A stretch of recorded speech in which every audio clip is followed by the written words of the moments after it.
And then I'll refresh my screen so I can check the sound. So y'all will hear an echo.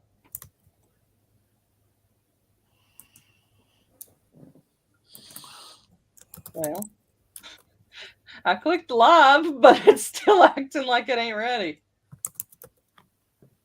There's usually a 10-second delay between StreamYards and. We got it, and I did good on the sound too, so we're good to go. So I didn't plan out any format, so we can just go with whatever we want to say, whatever we want to do. It is all good. And I know we got a lot of Courtney. talking with the movie, huh? Courtney's still muted. Her Oh, mic's muted. She's talking, but I can't hear her. Sorry, I was going in and out. No, I said I just realized that the notes I had a notes for a few different books and stuff, and I just realized I threw my notes in the trash about 10 minutes ago. Oh my goodness. I'm like, what did I do? I just realized that. So I'm gonna go get them. So okay. I was like, I formatted the first couple of videos that we did, but they would go really, really long. And I was just like, you know what? With some of these books, there's so much more to discuss. It's better to just get into to discussing them rather than doing games. So Yep. And not all of the books have like memes and stuff made for them. So but anyway. So I guess what was y'all's favorite part of the book or most shocking? Oh, well, most shocking, is the tea party scene. yes. Yeah, hands down. I was just like, that was just so casually put into the book. Like, it was just like, hang on, what did, back up. Rewind. We're getting into spoilers. I just need to back up for a moment and reread that. I did. It was just so flippant and casually put in there and so unexpected. There was no lead up to it, nothing. Just woof. And it was like, oh my God. I was confused at first. When I first read it, I read the entire scene and like got even to like the next chapter or whatever in the next section of the book. And it didn't dawn on me until after Irene and what was her name? Greta or whatever, Gwendolyn, whatever her name was, when they left and they were walking down the street and they were talking about what happened. I was like, wait, was he white and he thought they were also white? I completely missed that the first time I read it. I didn't realize that he thought they were white. I thought he knew that they were black and he was trying to be like funny. And so when I realized that he thought they were white, I was like, oh, this is this is a problem. Not good. Not good. Now, speaking of Gwendolyn, I know that's something that you and Courtney had really wanted to talk about when we were watching the movie stuff, but because Gwendolyn wasn't in the movie, which I felt like sucks. Like Gwendolyn should have been in the movie. I thought that was interesting that they took her character out. I wonder if it was like a money thing. Yeah, the one that was at the tea party with them. I wonder if that was like a money thing. Like sometimes in movies, they'll get rid of characters because it costs them money. Like when you have speaking lines, that costs money. So if they can just get rid of your character, that saves them money. So I'm like, was that like a money thing? Like, I had some friends that were extras for extras, but with some lines with the movie Battleship. Okay. They got paid $625 per line. So it adds up. Yep. That's what I'm like. Is that why they got rid of her character? Because they didn't want to have to pay another actress. That is so much, especially considering how much empty space they had in that movie. Like you had room, you had to have some more conversations. But if y'all don't know, for y'all that are like, I want all the spoilers, but I'm not reading the book. The tea party scene was where this white guy was openly calling his wife the N-word. And then they were all laughing about it, like in an uncomfortable way because the woman was passing and he didn't know. Yeah, it was like a shortened version of it. Like, how people go like, what up, ma? It was kind of like that. But I'm like, it's still, I don't see why she would have put up with that. I feel like for white people at the time frame, like you already know it's a negative connotation. So why would you be like, oh, it's cute and just be okay with that? That's just dumbfounded to me. It I'm was still very thinking strange. about I that. was Like, very confused. I was like, wait, what is he saying? yeah. And then she was like, oh, tell him all about it. Tell him why you call me that. I'm like, girl, sit down. Yeah, she seemed almost like she was proud of it. Like, Yeah. look, I got it. Like, that's so cute. I'm like, really? So I'm like, is this being racist too? I was like, I oh, wonder if it was almost like a ha ha ha, look what I can get away with moment. Yeah. Yeah. But considering that he did not know at all, that he 100% thought that she was white, her reaction was out of fear more than it was ha ha ha moment. Yeah. I tried to put myself in her situation, and I thought, well, if he was an aggressive person, because you don't really in the book, you don't know anything about him, you don't know what his backstory or anything like that is. You know that he hates people of color and whatnot, and it's discussed, and he's using that derogatory term. And I think from her point of view, if you put yourself into her, that would have been coming out of a fear of being discovered. Mm-hmm. And so if I make a joke of it, think it's cute. And so that would be a normal reaction for someone that's trying to protect themselves, I think. Maybe. I don't know. But I also wonder why she was the one that brought it up in the conversation, because I don't even know if he said that word before she was like, tell them about my nickname. Yeah, he came in saying, hey. No, he came in telling her that, hey, how you doing? Yeah, he came in and went, hey, the N-word abbreviated to like, hey, bro. The viewers can work it out from there. Yeah, so he came in and went, hey, and then I think because in the movie you could see the look on Rennie's face, so you would assume that was what Nella was trying to portray in writing, that they've all sort of looked at each other, and then she's gone on, I'll tell him a cute story about it and all the rest of it, out of fear that she's going to be, discovered, and he's going to react how he's going to react, because he goes on to say how much he hates them and all this sort of stuff. So, and then the fact that they had a child, like that to me would have been terrifying. That was risky. But that was covered in the book earlier on, where she said that she had a child and they were talking about it, and she said that the whole time she wasn't having any more children because of the fear. Mm-hmm. But even having the first one, like that was a huge risk. Yeah, that was a huge risk. I wonder how much you could even do back then, though, to not get pregnant.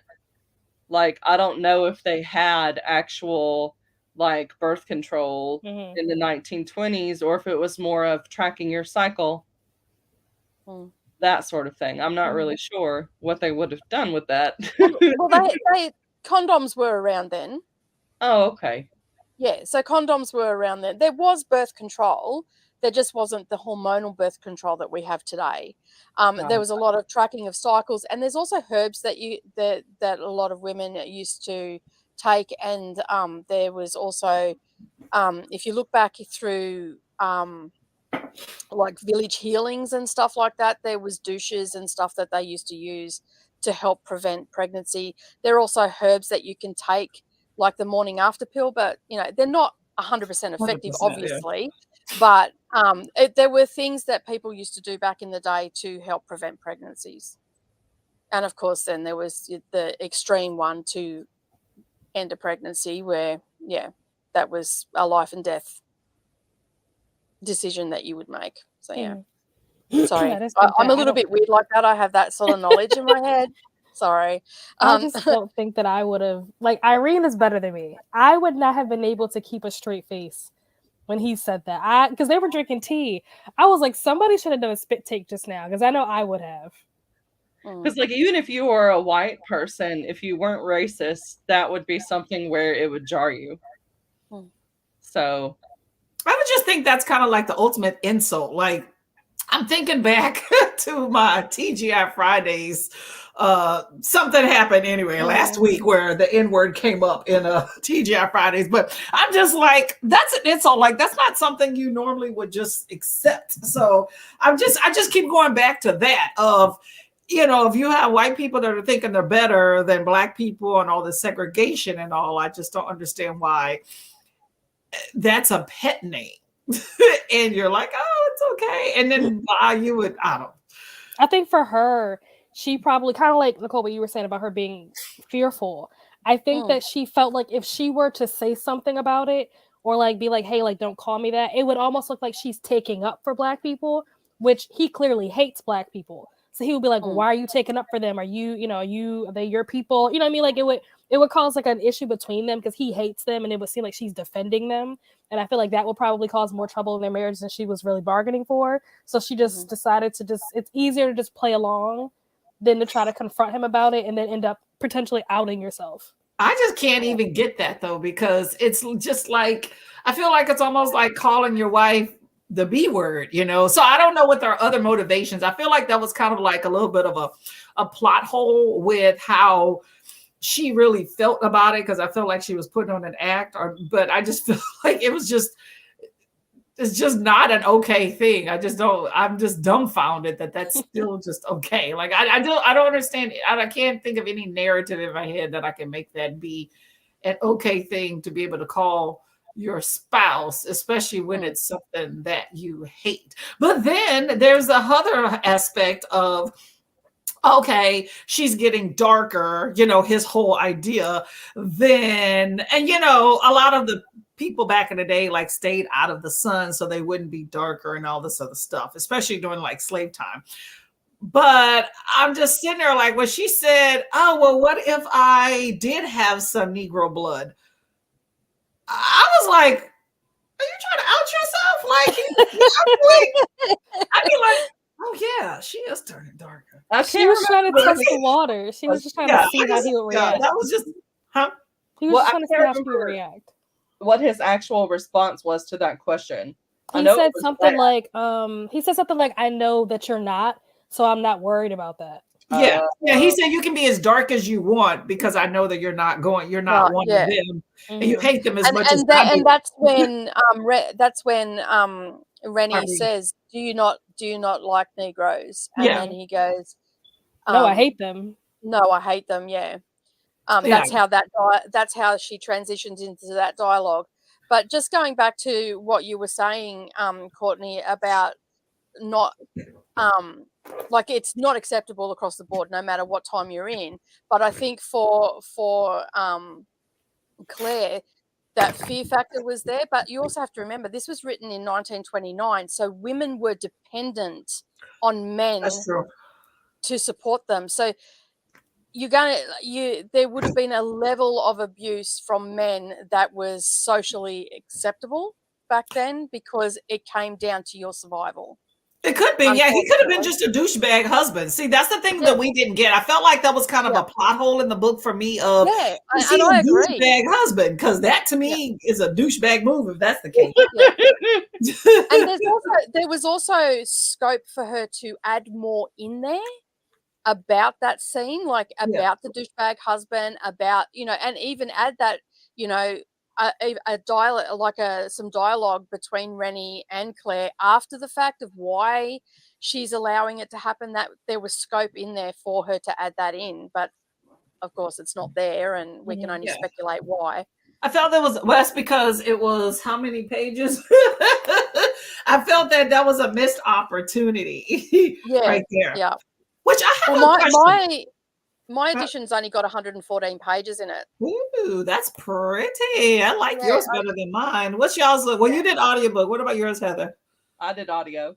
Oh, see. Okay, so speaking of pages, okay, so the book, I have, oh my God, I can't see. Mine's like, I think mine has like a study in the back. Okay, that's kind of like explanatory notes. I kind of went all over that. I didn't bother to look. But mine seems like a study guide. Mine has 114 pages. However, it also has kind of like a study. It's called explanatory notes in the back. So there's some, I can't see that. But anyway, it's like an appendix with that. And then it started in the beginning with, what was all this? I skipped over it because I'm like, I just want to get to the story. The intro, I guess, is telling just like Plessy versus Ferguson, a lot of background and commentary on what was going on at the time. So I have probably a good 25 pages in the beginning of my book. Oh, wow. Before the actual story started, because the story starts here and you have all these pages in the beginning and then you have this appendix in the back. And I was like, I have what some in the world? Yeah, because I thought yours were like was heaps thicker than mine.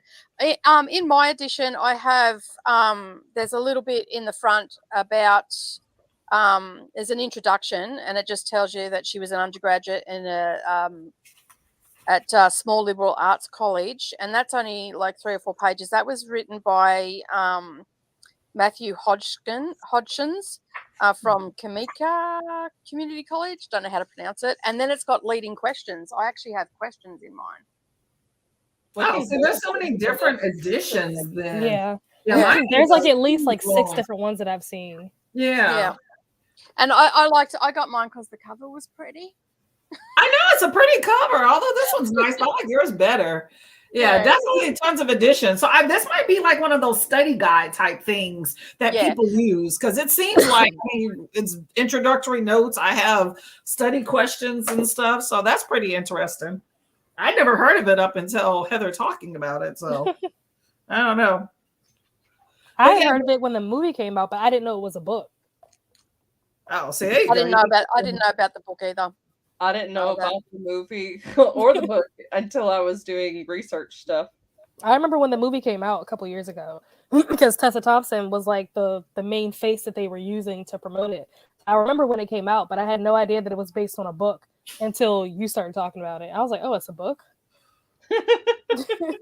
You're like, I'll take that. It was like with the Aola Leroy one, I was like, how is this like the first one written by like a Black American woman, and I haven't heard of it before? I haven't either. That shows to show you what they promote. In school, you would think at least in school they would talk about it. I guess you got to take like African American studies, because they're slowly taking. It was so accessible. A lot of stuff out of school. Classic, just in general. Yeah. Like the writing style and everything felt more accessible to me than a lot of other classics. Yeah. And more to talk about. I'm just like, why are we reading The Great Gatsby? Like, see, in school, I've never heard like all the classics, which is why I got turned off. I've never heard of a Black classic in school. It's always been like the Brontes and all that stuff and Wuthering Heights or what. But I was never taught anything about, hey, there's Black classic literature. That's something that I feel like you have to study on your own. Yeah, the only one I knew about was The Count of Monte Cristo, because he's biracial. Oh, see, I never even read that. I got turned off after Wuthering Heights and Jane Eyre and stuff. I'm like, that's a wrap. Wuthering Heights was something else. I like the story, just reading it is my problem. That's why Nicole was like, you need to read them in tandem with the physical book, if that's an option. And once I got done with Aola, I was like, I just want to read another one. So I went ahead and read Passing pretty much right after that. Yeah. So I read it, I think in like December. So I read it a bit ahead of time, which is like, I'm glad we're watching the movie because it'll recap some stuff for us. There you go. Yeah, it's been a minute. Speaking of which, in the movie, there was the scene where the husband sees Irene, and I guess maybe it was it her maid or was it Gwendolyn? I think it was I forget what her name was, but it wasn't either one of them. It was another character. It was the one. You're talking about on the street? Like Felicity or something, Felicia, something like that. I forget. What I think it was Felicia, the girl that was in the scene for at the dance. Yeah, because I think they were actually talking about the dance as they were walking along. Mm-hmm. Yeah, wasn't it in the book? It was the maid, and then I think it was the girl at the dance in the movie. Right. That's what I was wondering, is if that part was even in the book, because it's been a little while since I've read them walking down the street. Yeah, it was. Yeah, that was in the book. Okay. Yeah. So I'm like, if he figured that out about the friend, and the fact that his wife keeps on wanting to go into her neighborhood and hang out with her, why would he not put 2 and 2 together? Well, that's how he figured it out at the end when he showed up at that party. That was how he knew to go there, because he found out where Irene. He basically tracked her because he tracked Irene, and he knew that she had been hanging out with Irene. Yeah, he knew their name. Yeah, he just didn't say anything to his wife about it. Yeah, she probably never told him, "Hey, I'm going to Harlem." Mm-hmm. Yeah. Yeah, he tried because she said I'm Redfield, he's pretty smart. So yeah, she was crazy. But so the scene because there was no white people at that party. So then that was another where they're like, it's not possible that she's here. Yeah.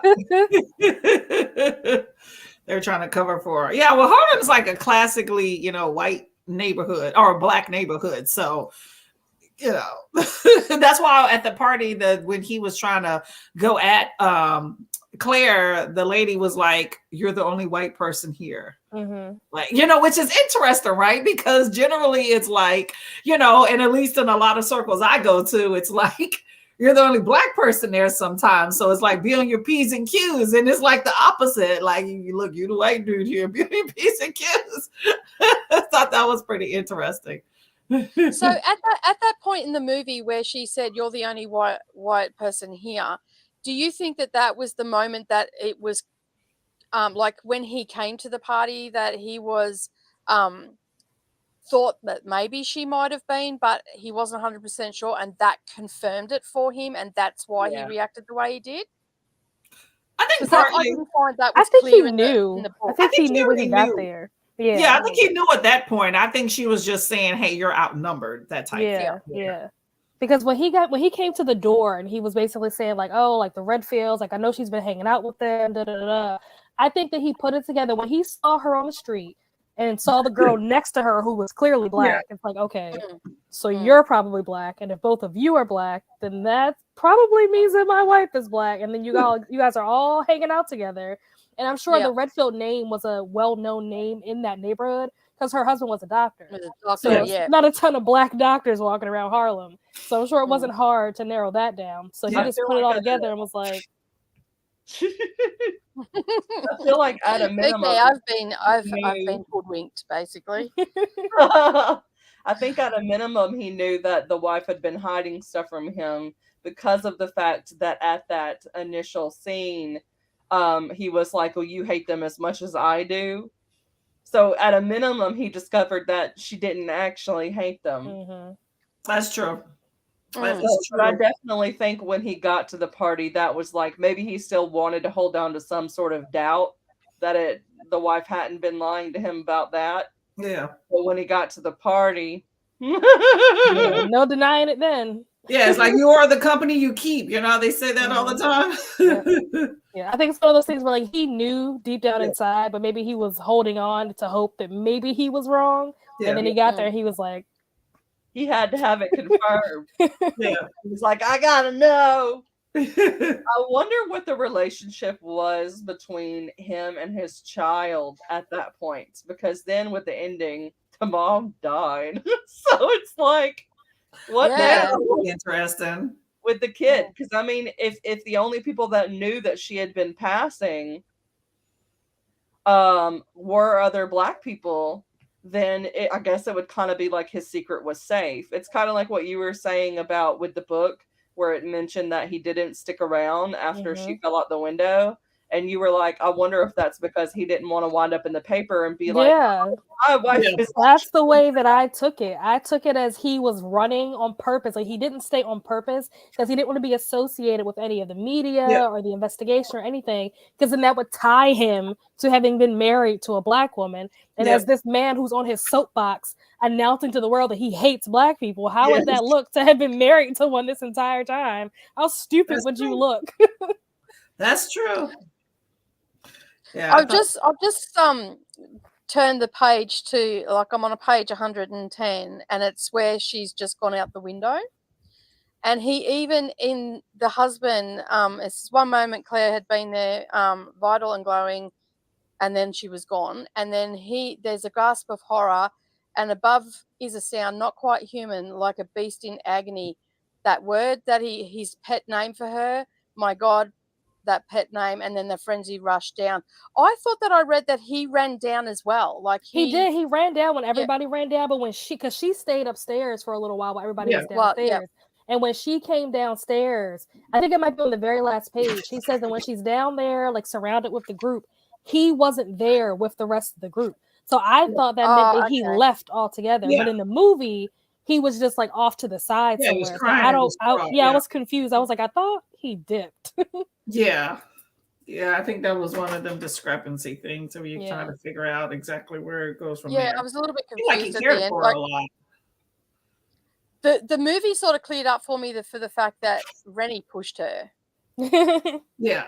Whereas in the book I wasn't quite sure. Like And I I sort of think that's sat down something that I disliked about the movie was that the movie made it a little more like definitive. I liked the fact that it was a little more ambiguous in the book where you don't really know. Yeah. I don't like the fact that the movie took its own creative liberties and was like, nope, she did it. Yeah. Yeah. Because in the book kinda she's at the just got point her where hand on her arm. Yeah, but you don't know if it was nefarious, like if it was I don't know if it was intentional on or just to purpose, protect yeah. her. So you still kind of have Yeah. that. Did she really Yeah, push her? Or was it an did she accident? or didn't she? Because because in the movie she sort of it made it look like she went to grab her to pull her away from Yeah. him lunging. Mhm. So yeah, like it is still like open ended, but at the same time, it sort of did give closure to the book, saying that like she did push her. Yeah. Definitely keep your windows closed. So the, Don't so sit the near a tea window. scene, right? Okay, so I don't know. I was looking around stuff, so I don't know if y'all discussed the tea scene, like when you have the 3 women in the book, right? So I was a bit peeved that they didn't have the other lady, which I wrote her name down, Gertrude. So I don't know, whatever the other lady's name is. So I felt like you had 3 different situations in one room, which I thought was unique because you have Irene, who is potentially white passing, married to a black man, living her own truth. And then you had another woman that's passing, but she's married to a white guy, but he knows, so they're keeping it under wraps because it's taboo. And then you have another lady, white passing, Claire, that the husband does not know. So I thought it was just such an interesting situation of having these 3 women with this comradeship amongst themselves and this secret, kind of like a secret society at a time period where you have women that, really don't have much going for themselves outside of their spouses. And they're all having some sort of like secret or a different truth, So I thought that was pretty interesting. I think with that, it would have been nice to have gotten a little more insight into Gertrude's marriage, because one of the things that I thought was interesting with the dynamic between Irene and Claire was that they're both white passing, but one of them's married to a black man, one of them's married to a white man, but they're both struggling in their marriage. So it's kind of like, well, either way, it's not like, oh, well, if you marry a white man, like you're leveling up and things are going to be better. But it's not like, oh, well, if you stay with your own people, that things are going to be better. It's like they're both struggling, which I thought was an interesting dynamic. So I would have liked to have seen Gertrude's situation to see like, what is it like? Yeah, exactly. Like, what is it like when you're in the middle? Like when you are passing, but you're married to a white man, but he also knows that you're passing. Like, what is that dynamic like? Like, what's happening behind those doors? Yeah, that's kind of like the greatest acceptance with also getting the most benefit because, apparently in that society, being white is better for all the options and, privilege that comes with that. And so you have the friend that gets all of that, and she also gets her man and doesn't have to hide it. Well, at least from anybody else but him. So I thought that was I agree. I think that would have been cool to get her side. I wonder but it's not about her. I also kind of read it the whole time as like them not liking her. Yeah. Well, at least Irene didn't like her. In the way that she was doing it, because she was using manipulation against the people she was supposed to love. For who? Like who was using manipulation? Claire. Oh, everyone. And she was also denying her own identity at the same time. Whereas the other one, she wasn't really in any denial, like the middle one. So I feel like maybe she had more sympathy for the other, but also still had that, like, why are you lying to this guy? Like, do you not understand how dangerous this can be? And then I think with Irene, she's just kind of like, well, you left our community, so it's like, I don't want to hear you're complaining. Like, that's a choice that you made. Yeah, she's pretty much a traitor, and it's like that's like the husband was like, in bed before, he was like, what, she leaves for something better, so why is she trying to come back? It's supposed to be better that you changed your identity. but you're just basically slumming it now back with the black people, Mhm. But there weren't the relatives that after, was it her dad that died? And then Mhm. she was taken to the relatives, the aunties, weren't they passing as well? So I think they were white. No, they were white. They were white, yeah. Yeah, they didn't like black, so they just basically was like, we're going to deny your black side, but they also treated her like she was black, like as a servant. Yeah, that was hard to read. Like, yeah, not It's nice interesting because you right. get who needs enemies when you've got relatives like that, right? It's interesting because like you kind of identify with like Irene's anger toward her, but at the same time, there's moments where you do feel sympathy. Yeah. Yeah, I agree. And then at the beginning, though, I think, Nell, you were talking about that, about how when they were talking about her. Yeah, I thought she was supposed to be a hoe. Yeah, I'm like, is she trading some favors for something? I was like, she's out here thotting and plotting. That's what I thought. That's what I actually thought that she was too. Like she was trading. Because they said I think I highlighted it somewhere. They referred to it as working. And I was like, what does working mean? Yeah. Define working. Yeah, they had that. What else did I wrote something about that. She learned how to get that coin. Yeah, you gotta do what you gotta do. Yeah, I thought basically she was poor. Her dad died and she didn't really have much. So she was doing the whole working girl thing, So I don't know. I wonder how many men back then tried to pass. And I wonder if gender also plays a role in the decision to do so. You know what's interesting is that in all the yes, in all the movies I've ever seen, I've seen a few movies that like reference this. I've never seen one. There was one that was kind of sort of, but most of them is women trying to pass. But you do have that element that men as well. So, for better take care of their families. Mm-hmm. So I think also wonder if it has something to do with the fact that men, a lot of times there's that generational wealth. Whereas if you're passing, maybe you don't have generational wealth. So you have to build up from the bottom. Whereas the women, it's like, no, I just got to go out just and find marry into it. Generational wealth, and I'm good to go. I'm saying, let me go find that. Oh man. Let's see.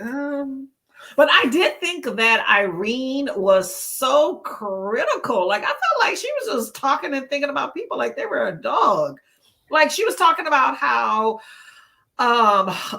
the friend was, the third lady at the tea party was like plump and not good looking, and about Claire and her short dress. I was just like, she's kind of critical. I'm like, is she the board housewife? A wee bit judgmental of her friend. A little bit. I mean, I guess she's just being a woman. I can be too sometimes. So very judgmental. She's like, I'll use my privilege of being able to pass when it serves me, but I'll judge everyone else for doing it. Yeah. Well, somebody asked yesterday. What'd you say? I was going to say, I found it very interesting that when in the movie as well, because I wasn't here for the discussion of the movie, but except for like a brief second at the end. So in the movie, and I don't remember reading it in the book, where Claire was sitting on the front steps of her house and Irene was sitting on the front steps, and Claire was sort of standing there, and it was almost like she was giving Irene a warning that I will do anything, I will say anything, I will do anything to get what I want, and I don't care who I hurt. I mean, that wasn't exactly how she said it, but that was the gist. I'm like, hello, Irene, red flag. She's waving the red flag at you. Bail now. Get rid of this friend. And she basically told her in that moment, well, I felt, and the way I interpreted it, is that she was going after her husband. Mm-hmm. And then she had emotion in her eyes. She was crying a little bit. She said she saw tears, and I'm like, she already guilty. Yeah. I'm like, no. And was that in the book? I don't think so. I don't think that. I think the conversation was in the book where she said that she would do anything, whatever, know, she didn't care. But them sitting on the steps, like it happening where it happened, that was not in the book. I thought that was crazy. Bye-bye, friend. I don't need you. I don't need people like you in my life. Off you go. Somebody asked yesterday about the Brazil thing or the South America thing or whatever. Okay. And I found one of my notes, and it says they basically said that South America was supposed to be like very up and coming, but they had to get the Black people out of there in order for it to be more up and coming. So I guess that's why the husband wanted to go there, because it was a place that was like heavily populated with Black people already. Because I think it was Claire's husband that said, "Oh, like South America is like very up and coming once they get the people out of there." Oh, okay. I wonder if too it had something to do with economic reasons. I don't know what the value of the dollar is there, especially back during that time. Mm-hmm. But if you could get like more for your buck, then you might consider moving there, because then you're just that much richer. Mm-hmm. Taking your money over. I'm sure that probably played into it. Could be, but also you have, in South America, you have more browner skinned individuals compared to, so maybe he just had the perception. I think his whole thing is that he knows he's in America being treated like a second class citizen, and he just felt like he would be valued more in another country. Now, his whole not wanting to be a doctor, I'm like, is he trying to be a doctor in another country, or is he just upset with where he's at? So I'm like, and that was something that I was confused about too, because in the book I didn't get the impression that he didn't want to be a doctor. I just got the impression that he wanted to be a doctor in another country. But in the movie they made it seem like he didn't want to be a doctor at all, and I was like, huh? See, that was the impression I got, that he didn't just want to be a doctor. I don't know, but he never said anything else. I thought that he just wanted to go to Brazil or whatever country it was in South America. I thought he wanted to be a doctor, but he wanted to do it there, where he would be surrounded by people that respected him, that looked like him, that he could not necessarily relate to, but people where he would feel more comfortable and not be treated, like you said, like a second-class citizen. I think that was his motivation for wanting to move there and wanting to get out of the U.S. Now, the economy thing, that might be part of it too, because like I said, Claire's husband talked about it being like up and coming, like it was supposed to, be the next big powerhouse of the world or whatever. Now, that did not end up happening, but I think that was what they thought was going to happen back then. Yeah. I'm wondering if there was also some kind of like major. Okay, so there is 1918 to 1920, there was a major flu pandemic. I kept thinking there was like something where there was a big outbreak, and maybe that's why the Spanish flu. That was the Spanish flu. That was our last pandemic. Yeah. Okay. Because it was almost 100 years to the day when the last time we had a global pandemic. And the Spanish flu was slower to move than the recent pandemic, because and it got moved around the globe because of all the people coming home from war. So it was right at the end of the First World War, and they were all coming home. So they were all in close combat. Like if you go and have a look at historical pictures and stuff like that, you'll just see sailors. They just look like ants on a mound floating through the ocean, like coming into port, because they were just trying to get them all home. And so basically the Spanish flu apparently started in the US, in Kansas, I believe. And then it was spread, and then because of everybody being in close quarters getting home from the war, that's how it was spread. And the reason it ended up being called the Spanish flu is because it was the Spaniards that actually brought it to the global attention. So that is some of the, again, trivial crap in my head. I was looking at something the other day, and I can't remember what it was, but it had something to do with the naming of stuff too, and how different countries will have different names for the same epidemics because it's racism. So it's like how Trump always wanted to say it was like the Chinese whatever. And so like I feel like people kind of still do that stuff even now, where they're like, let's just pin it on someone other than us and say that they're the cause for all this. But like you said, it started in the US. So it's like, well, it actually started on a pig farm. I think it was in Kansas. I don't quote me on that. I'm not 100% sure. But if you go back and look at that pandemic and look at the different places like New York and Philadelphia and all that sort of stuff, and how they dealt with the pandemic back then, I think it was Philadelphia that actually just shut down their city and they got back to normal, whereas New York didn't. The politicians there let it run and all the rest of it. This is also this is in the Spanish flu, as they call it.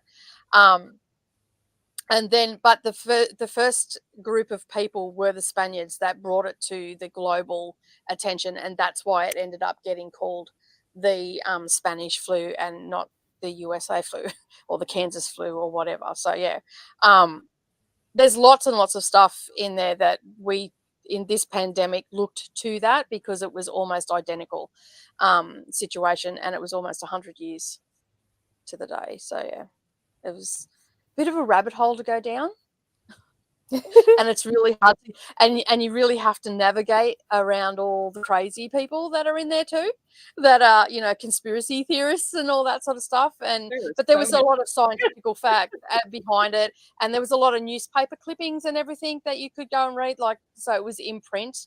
And yeah, and there's a lot of stuff. It was actually really interesting to, you know, I had nothing else to do during the pandemic. Why not research one that was 100 years ago?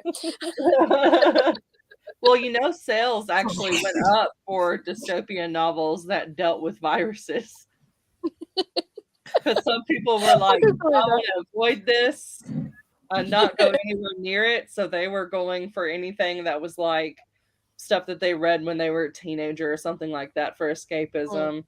But then other ones were like, I'm going to read about other viruses that aren't real. Yeah. Just to freak yourself out a little bit more. I looked at the questions you sent, but it looks like we've kind of already talked about a lot of those.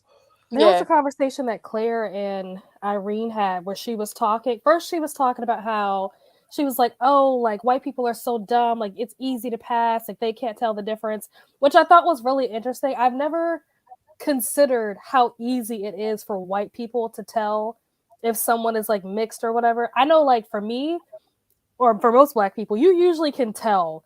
There are just certain facial features or things like that where it's like, okay, that person, they might look white, but they're not all white. There's something else in there, whether it's black or Hispanic or whatever it is. You can tell that there's something happening there. So I just thought it was interesting that she was like, oh, they're just so dumb. Like they just have no idea. I was like, oh, wow, really? Are they really that oblivious? I thought of that too when you said that, because I think about in the Black culture, I think Black people, we have a lot of challenges, right? So we're kind of not always on the guard, but at the same time, we're taught a lot of things earlier on, you know, that I feel like have to kind of be aware of. And that's kind of one of those things too. So I think we are a lot more critical, and I think sometimes a little bit more kind of self-aware of certain things about fitting in certain circles, you know, because I feel like, you know, we're a minority. So you tend to go into circles, you know, depending on where you're at, you know, you go into a lot of like white circles, and, you know, it's kind of like being on your P's and Q's. It sounds kind of crazy, but it's the truth. It's the idea of like, my mom's like, don't be cutting up with these white folks here. Like that's, you know, that's that mentality that my mom grew up with. And that's what she kind of instilled in me. And, you know, you go from there. And so I feel like we're aware of certain things, and the idea that with Black people to try to fit in and get a better status in life, then they have kind of at this time period kind of adapted, if they can, to fit into that environment. So they're a lot more critical of their surroundings, you know. But I feel like it also goes back to, like, think about this now, like, it sounds so crazy, but about hair, right? You know, Black people, we be switching it up. Like we're comfortable in switching it up of being with a short bob today and hair down our butt tomorrow. Oh, yeah, my 22 inches will be in the next 2 weeks. Exactly. And that's fine. You know, I mean, it's not back in the day, people used to have a stigma about, oh, you got a wig. Now it's like, who cares? There's white girls that wear wigs too, but people tend to say it's just, there we go, it's cute. But I'm transitioning to grey. Yeah. So I took my hair. Yeah, I have a ponytail under here, but now what it looks like is I'm really grey to the ponytail where my elastic goes, and then my ponytail is a different color. It's a really like a mousy brown that I've had dyed, because I actually have really dark hair, and like when I was younger, I was like a mousy brown bordering onto a blonde, and as I got older, my hair and had children, my hair got darker, and so now I'm salt and pepper, and I'm like, I look so trailer when it's See, but that's the beauty of women, though. Like, it's the beauty of women that we can do those things, and men don't know because they're there. See, what I was going to say is that a lot of times white people aren't peeping to the game when it comes to black hair, and then men overall come behind that. But it's the idea that, I've been in a lot of white circles, okay, in my life, and it's like I will show up with short hair one day, if I'm in transition from whatever into another one, and they're like, "Oh, you cut your hair," and it's it's a lot of older people don't get it, but I'm just saying that it's the idea of there's all these questions, because they're unaware. Like sometimes white people are unaware, so it's kind of like that trickery. I'm like, so I can kind of believe the whole idea of being able to pass and saying it's easy. Put your little tricks out there. Like how many times, like I'm an A cup, but I can make myself a C cup tomorrow. Okay. If the ease of passing was easier back then, because for one, they probably didn't realize how many people were like getting with each other and producing babies. Yeah. Because if they thought it was so disgusting, then just thinking about people that would willingly do that is like, what? And then the other thing is they didn't have like computers and the internet where they could see a lot of biracial people and kind of see, oh, I can tell by the texture of that person's hair, even though they're as pale as me, I can tell that they're not all one thing. Whereas now I feel like in the book, I think Irene touches on that because she says most white people think that I'm either Mexican or Italian, I think she said, or something along those lines. And she also said that they don't expect it, though. She also said they don't expect it because they're the majority, so they don't really have a reason to kind of question it. Yeah. So if you don't make note of it or say something different, then you just roll with the punches. Like, And also if they find, like with the men, if they're finding themselves like super attracted to these women, they're going to be like, yeah, of course they white. Yeah, men don't care. They don't care until somebody else say something. You'll dip in and dive until somebody else say something. I didn't read Harry's book, but I was watching a video of somebody talking about Prince Harry's book, and they said that he makes a comment in the book saying that when he first saw Meghan, he thought that she was white. And I don't know if that's actually in the book, but that's what somebody said was written in the book. And I was just like, that Meghan, she's not that passing. Like, there's no way that I would look at her and think that she's white. Again, it's one of those things where it's like, yeah, she might. I think Harry needs to get some glasses because like I would be I don't know what her hair looked like either, because I think she permanently wears extensions. So I don't like, you can look at her face, or her skin, and be like, she might be white, but she's not just white. There's something else in there. And so for him to be like, oh yeah, she's white, and I'm just like, are you okay? He's trying to sell some books, girl. Speaking of that, and that meant some glasses. Speaking of that, we also get into the subject of colorism, and do we think colorism was worse back then or worse now? Because you see, like with these white passing women, they were very accepted in their own circles back then. But does that change now? That's a very interesting question. That is like inside the actual like real-time slavery, of course, that I think would also be different from the 1920s. Because if it's like you get to work inside the house, so you don't have to be. Yeah, I was gonna say, I think that it's just as bad now as it was then, just for different reasons. Like back then, it was like you're getting privilege, you get to be in the house, you're not out in the field working, or master likes you better, like stuff like that. Now it's more of just like there's this whole like light skin thing in the Black community where it's like, oh, you act light skin, like literally acting light skin is a thing. It's a whole thing, but it's not like, it's still like you get privilege. Like literally someone was just saying like a week or two ago, I was in a conversation with someone and they were like, yeah, light skin is back. Like all you I thought dark skin was an end. See, exactly. That's why I'm like, it's still community have our own issues, y'all. Yeah. There's white and black, then there's black on black. We got some issues, okay? Stay out of it. Yeah, colorism is definitely still a thing today. It's just as much of a thing today as it was back then. But I think maybe now it's just more like within our own community, like we have issues. It's not something that is like globally acknowledged or acknowledged by other communities. It's just us. We just fight each other. I don't get it. It's horrible because we're all Black, no matter who, you know. And like with the rules and stuff too, if it's like, okay, when slavery ends, but then you've got like Jim Crow and all that stuff, that also creates a system where it's like, okay, we're going through similar stuff because they had the one drop rule. So it's like, even if you're as white as me, I'm sorry, you gotta be having this similar treatment, at least on a societal level from like government. Yeah. And that's part of why you have the whole passing, you know, about how people would do that, you know. I mean, it's the idea of, I mean, everybody's being treated like crap, you know, but also you kind of feel like, am I betraying my race of other people that don't have that privilege? But at the same time, do you want to be a second, third, fifth, sixth, eighth class citizen?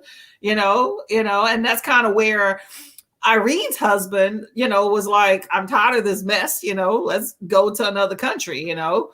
And did they ever really get so much into her reasons about why she wanted to stay besides this is my home? I don't really remember if she really got into why she didn't want to leave.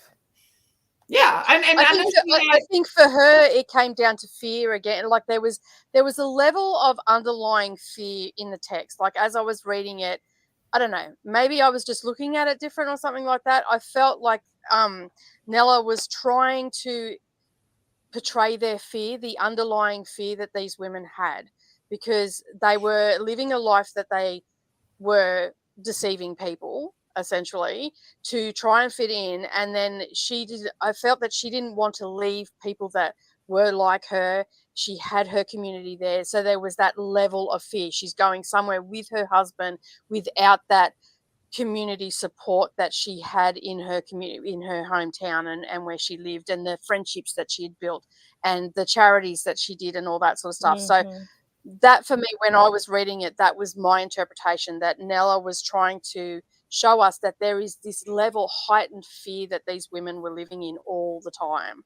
I felt a lot about the kids too, because they're talking about how motherhood was like a burden or horrible or something, because you're thinking about your kid too. Because in the book, I could have sworn, I was going to look it up and I forgot. I could have sworn in the book she talked about how one of her kids was basically white looking and the other one was dark. So I think she was thinking about the whole differences between. I don't remember.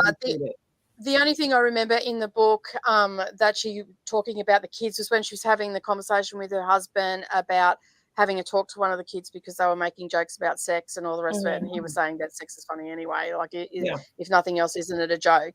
And like, I also found it very concerning too that Irene wanted to keep her children in the dark about, like, as a mum, I know that I don't want my kids to know about the certain evils in the world, you know, like you want to protect them for as long as you can. But I got the distinct impression that these children were around preteen, like just about to go into their teenage years, around 10, 11, 12.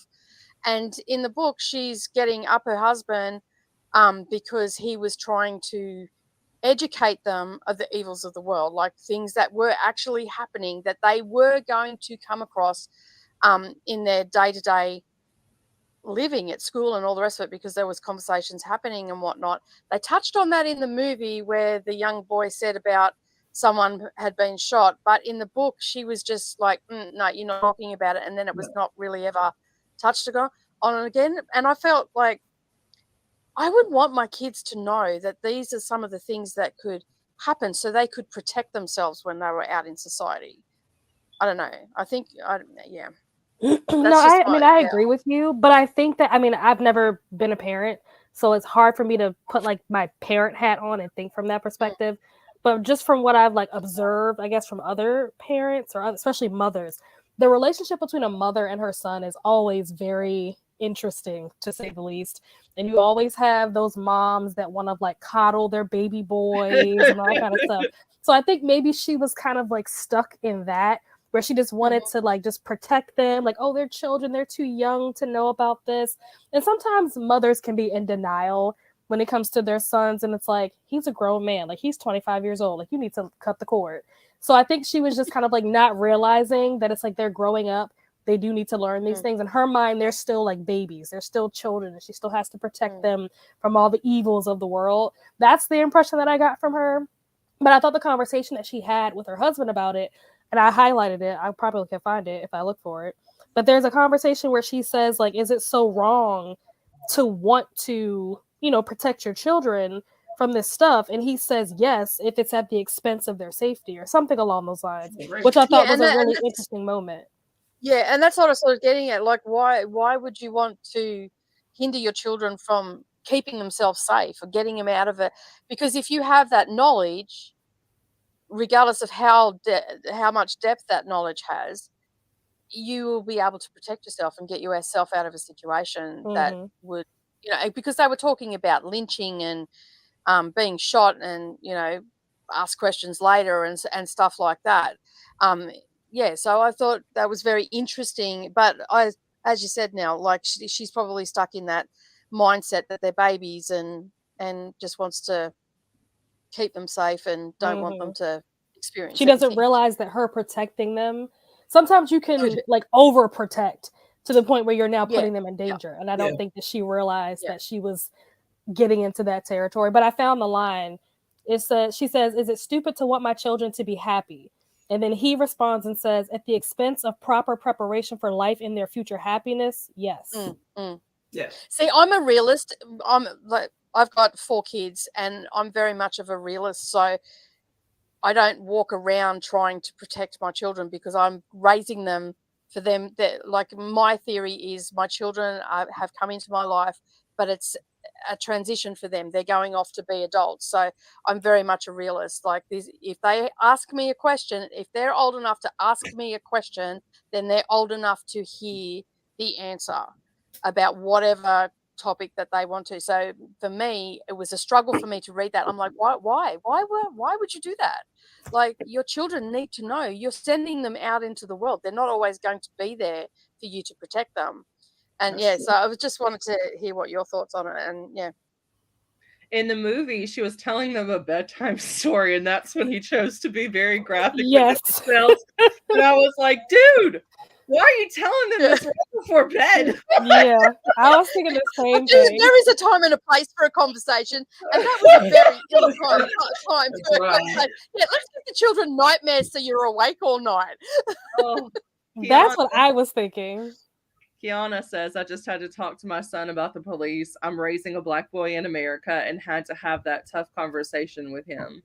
Yeah, I can only imagine. That is something that, like I said, I've never been a parent. I've never had to experience that, but I know that that can be very difficult to try to broach that topic because, one, you're trying to get them to understand. And sometimes it's hard to understand things that you've never experienced, nor have you ever seen or know anybody that's been through it. So trying to prepare them for this hypothetical situation where they don't fully understand the gravity of how serious this could be if this does happen to you.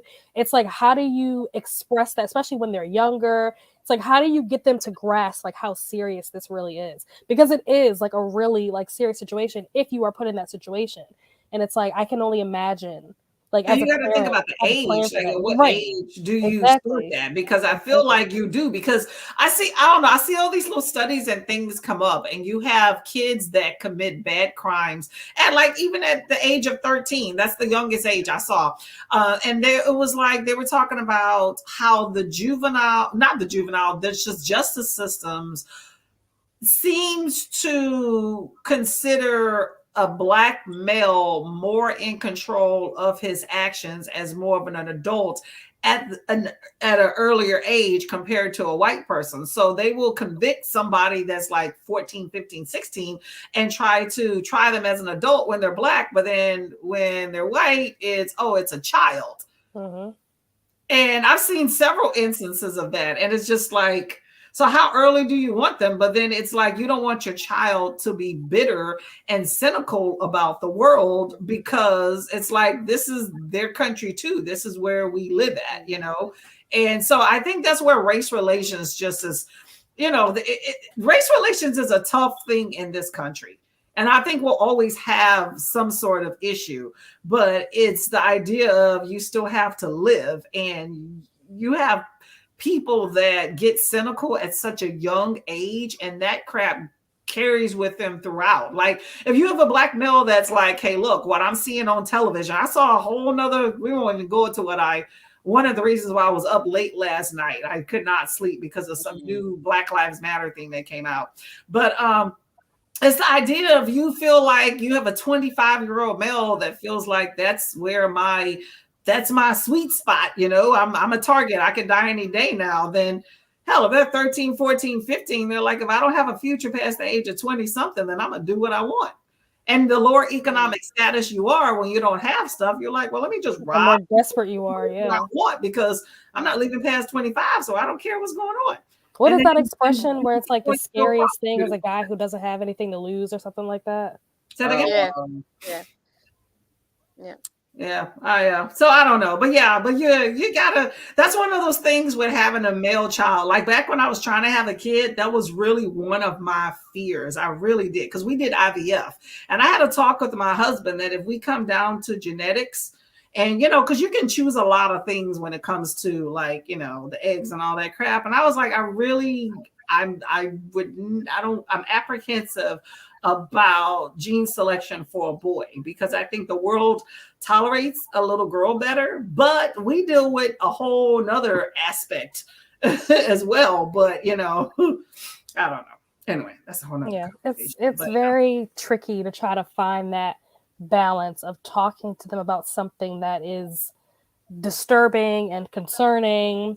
Also figuring out when, at what age to have that conversation with them, so you're not traumatizing them or making them cynical, like you said.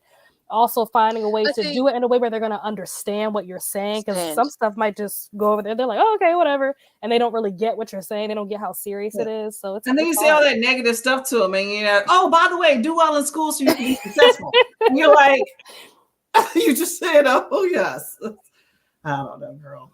Yeah. But I think coming down to knowing what age for me, I'd waited to my kids ask the question. My kids they've all been curious, and they knew that, if you want to know anything, just come and ask me. And if I don't know, we'll go and find out together.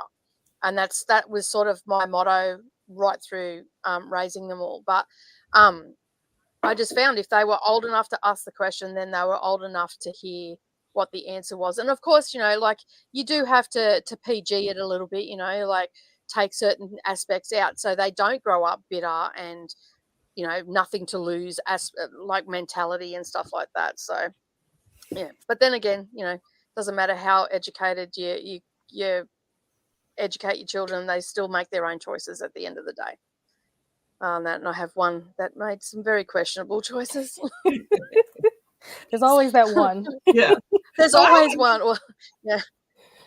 So I have another thing. I remember I wrote down that when, I don't know if they were on the stoop, but they were discussing about how a guy that they knew had become Jewish, a black guy turned Jewish. And Claire assumed it was due to gaining privilege, because that's what she did. She basically turned white to gain privilege.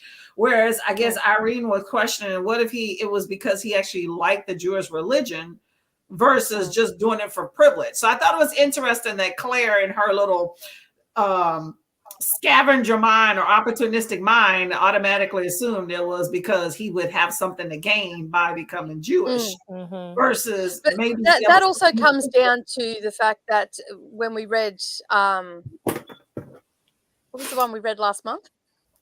Iola Leroy. Yeah. I've read so many books since then. When they were talking about the Jewish people helping and everything. So was it, because that seems to be a theme that keeps popping up, that the Jewish people are helping, or because I think they were the only people that would sell them property. The property. In the last book they touched on that. So I think that there's a little bit of a common theme that maybe we don't know about right now, that we may end up learning through reading some more of these books and whatnot. Because I've even seen references to that in like modern stuff, like shows, and I'll be like, okay, so like I still see the connection.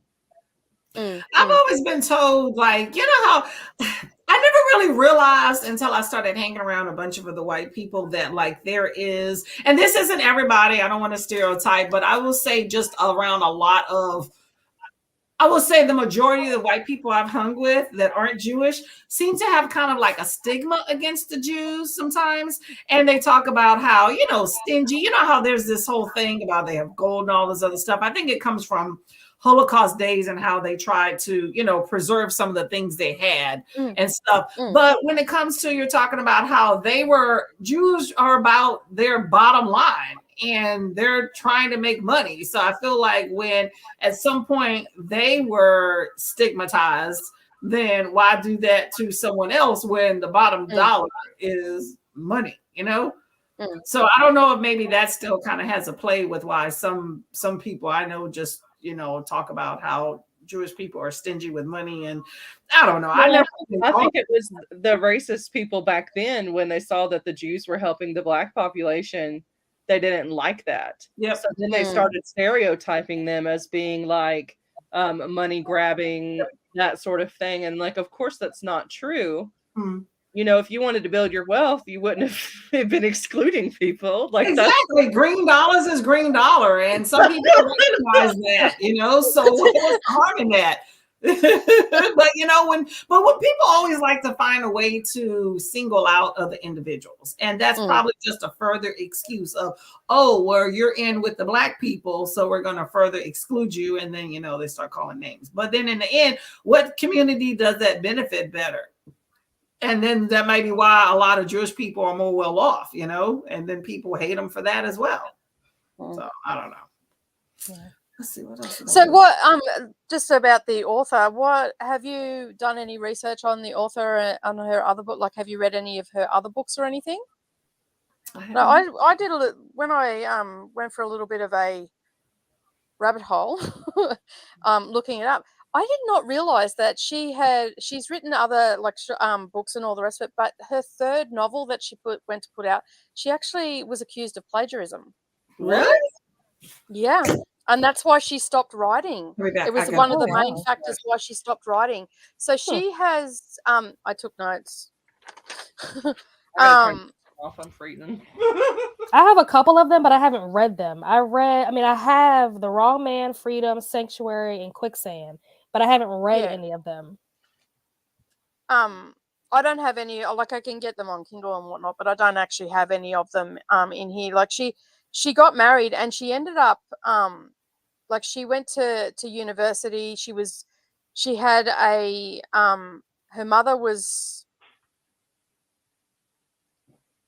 her father died early when she was young, and her mother remarried a white man, leaving where they lived, and leaving Nella as the only dark-skinned person in her family because her mother was passing, I think, from what I could find. She ended up going to school, and they in both the US and also in Denmark, and then they came back to the US in 1915. She graduated as a nurse, and then she started working at the New York Department of Health for a while. Then she married the second Black American man in the US to get a doctorate in physics. Wow. And they're married. They were married for some time, and then she published in 1928. She published Quicksand. Then she published in 1929 Passing. And then her third novel, she went over to Europe and she was doing research over there. When she came back, I think it was called Sanctuary. Yeah, I have that one. I haven't read it, but I have it. Yeah. In 1930, she published that. And like when Passing came out, she was really at the height of her career and everything like that. And then in 1930, she went over to Europe, done research for her third book, published it in 1930. And then she was accused of plagiarism, and so she decided that she wanted to bow out of writing, and then she ended up working as a head nurse at, is it Bethel Hospital in Brooklyn, and she retired in 1963, and in 1964 she passed away a year after she retired. That's not a very yeah. So, and then her work wasn't really discussed or anything. There was a whole lot of reading that I'd done that none of her work was really discussed after she bowed out of writing and after the plagiarism accusations and all the rest of it. And it was in the 1970s that her work was rediscovered again and basically started to be taught in universities and looked at a little bit more closely and all that sort of stuff. So it was quite interesting to find out all that information. And there's a whole lot more as well. But that was just sort of the cliff notes of what I found. And yeah, it was really interesting that she was accused of, like, after being in the height of her success, and it goes on about how she was, a lot of people really looked to her and all that sort of stuff, and even the critics and everything were praising her for her work and all that sort of stuff. And then in 1930 they just took her straight off the pedestal that they placed her on, and she bowed out basically. Yeah. It sounds like someone just got mad that she was getting recognized. Yeah, was there any validation to that plagiarism thing? Because it could have been a racist thing. You never know. Yeah, I could not find anything. But as I said, at this point in time, I'm still going down that rabbit hole. I'm quite curious to why and I want to get that book too, to read it and find out why and what she supposedly plagiarized. I hadn't found that information at the time of coming on here. So I'm looking forward to finding it. So I'll let you know.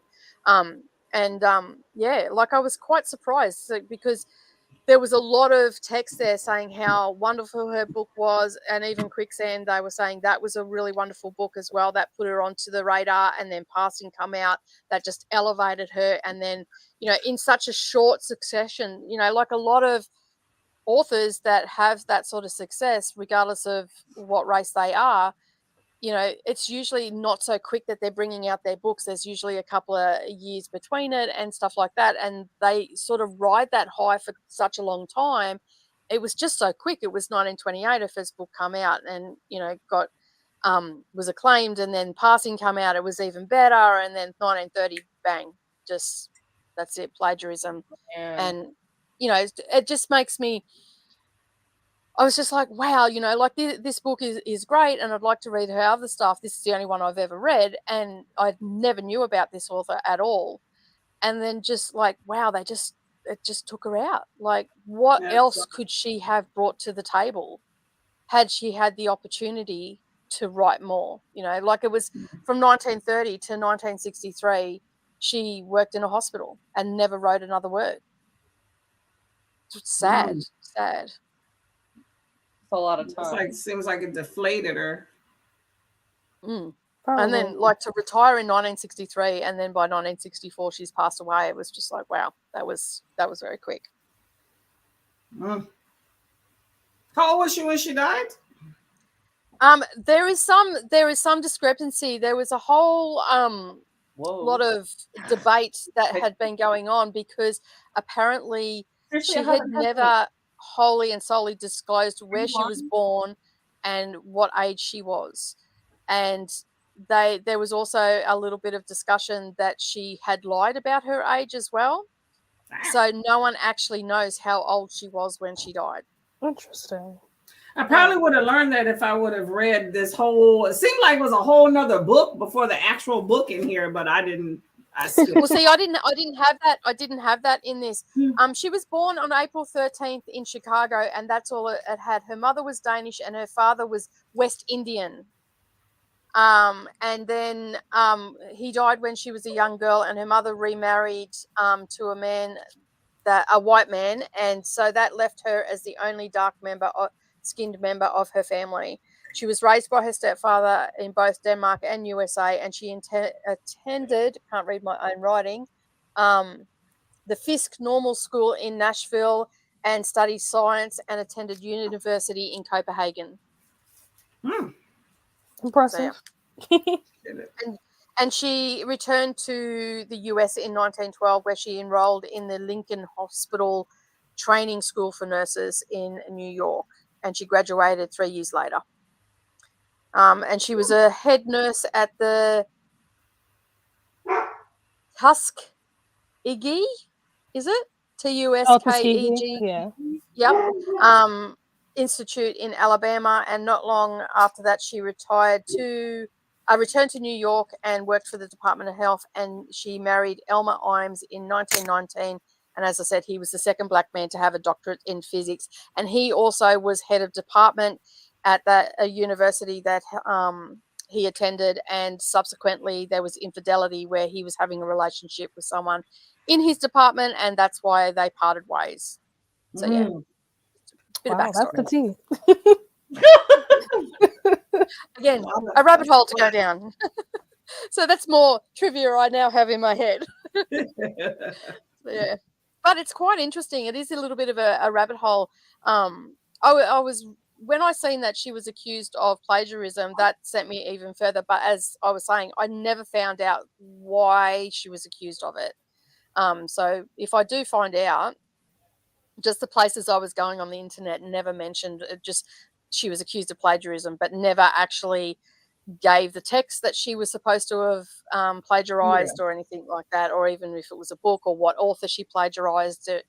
Yeah, I mean, it wasn't validated that her books weren't pulled from the shelves.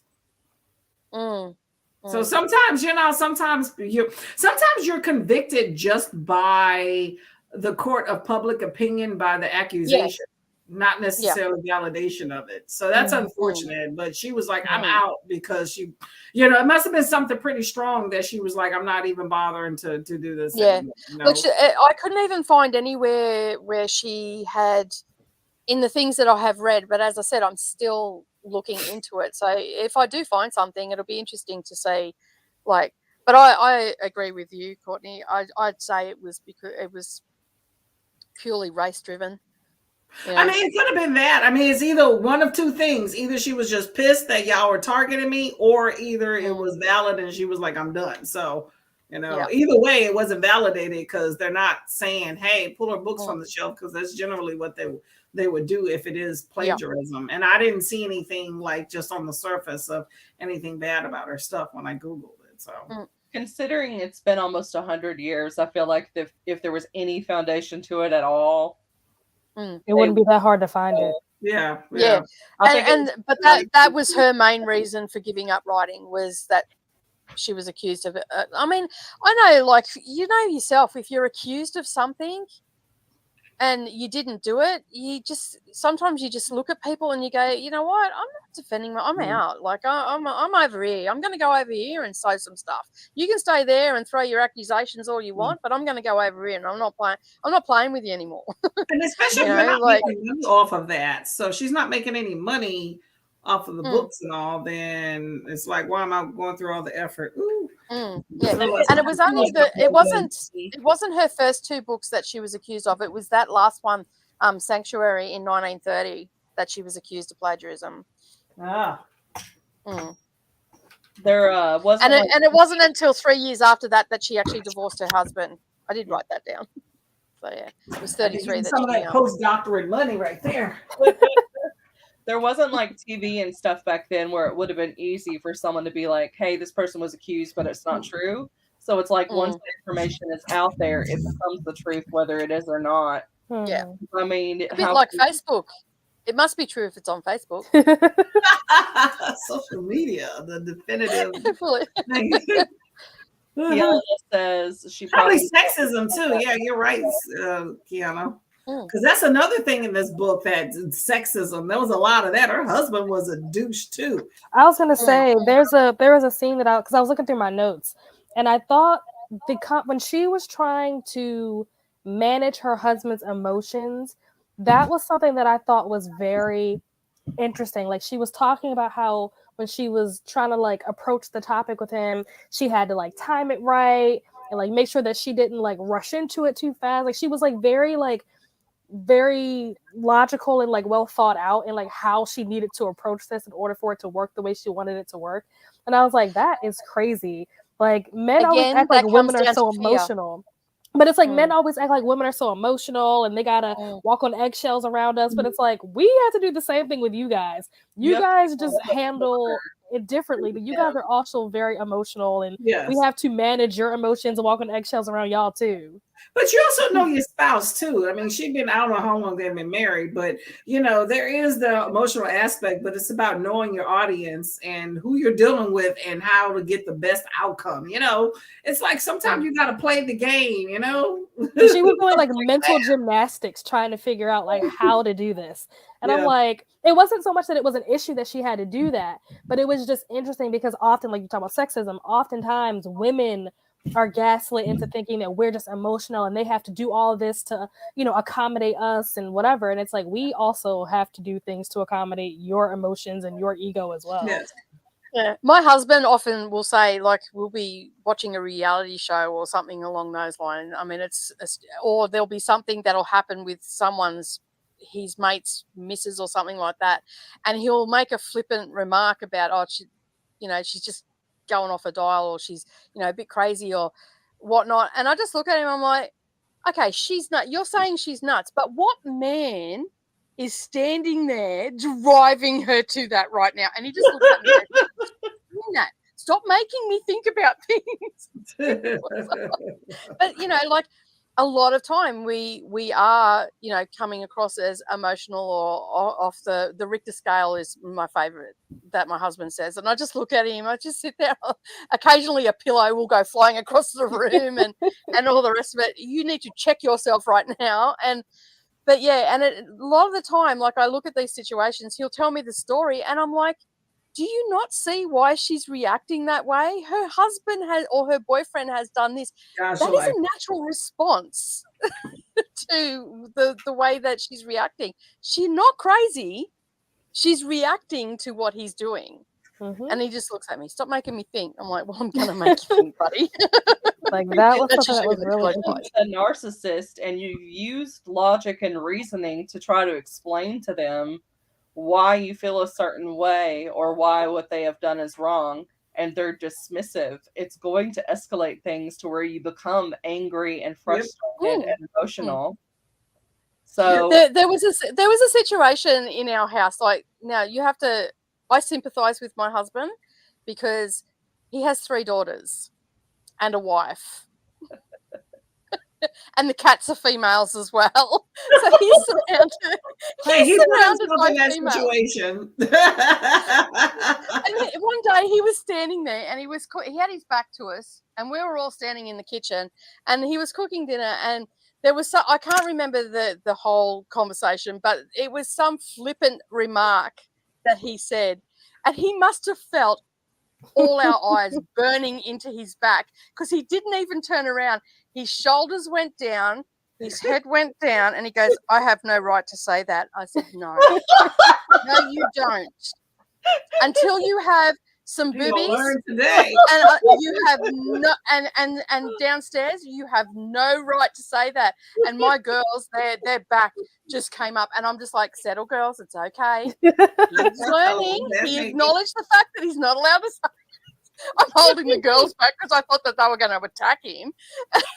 Because all my girls are very much feminists and they voice their opinion. And basically, I'm like, no, it's okay. He acknowledged the fact that he has no right to say that.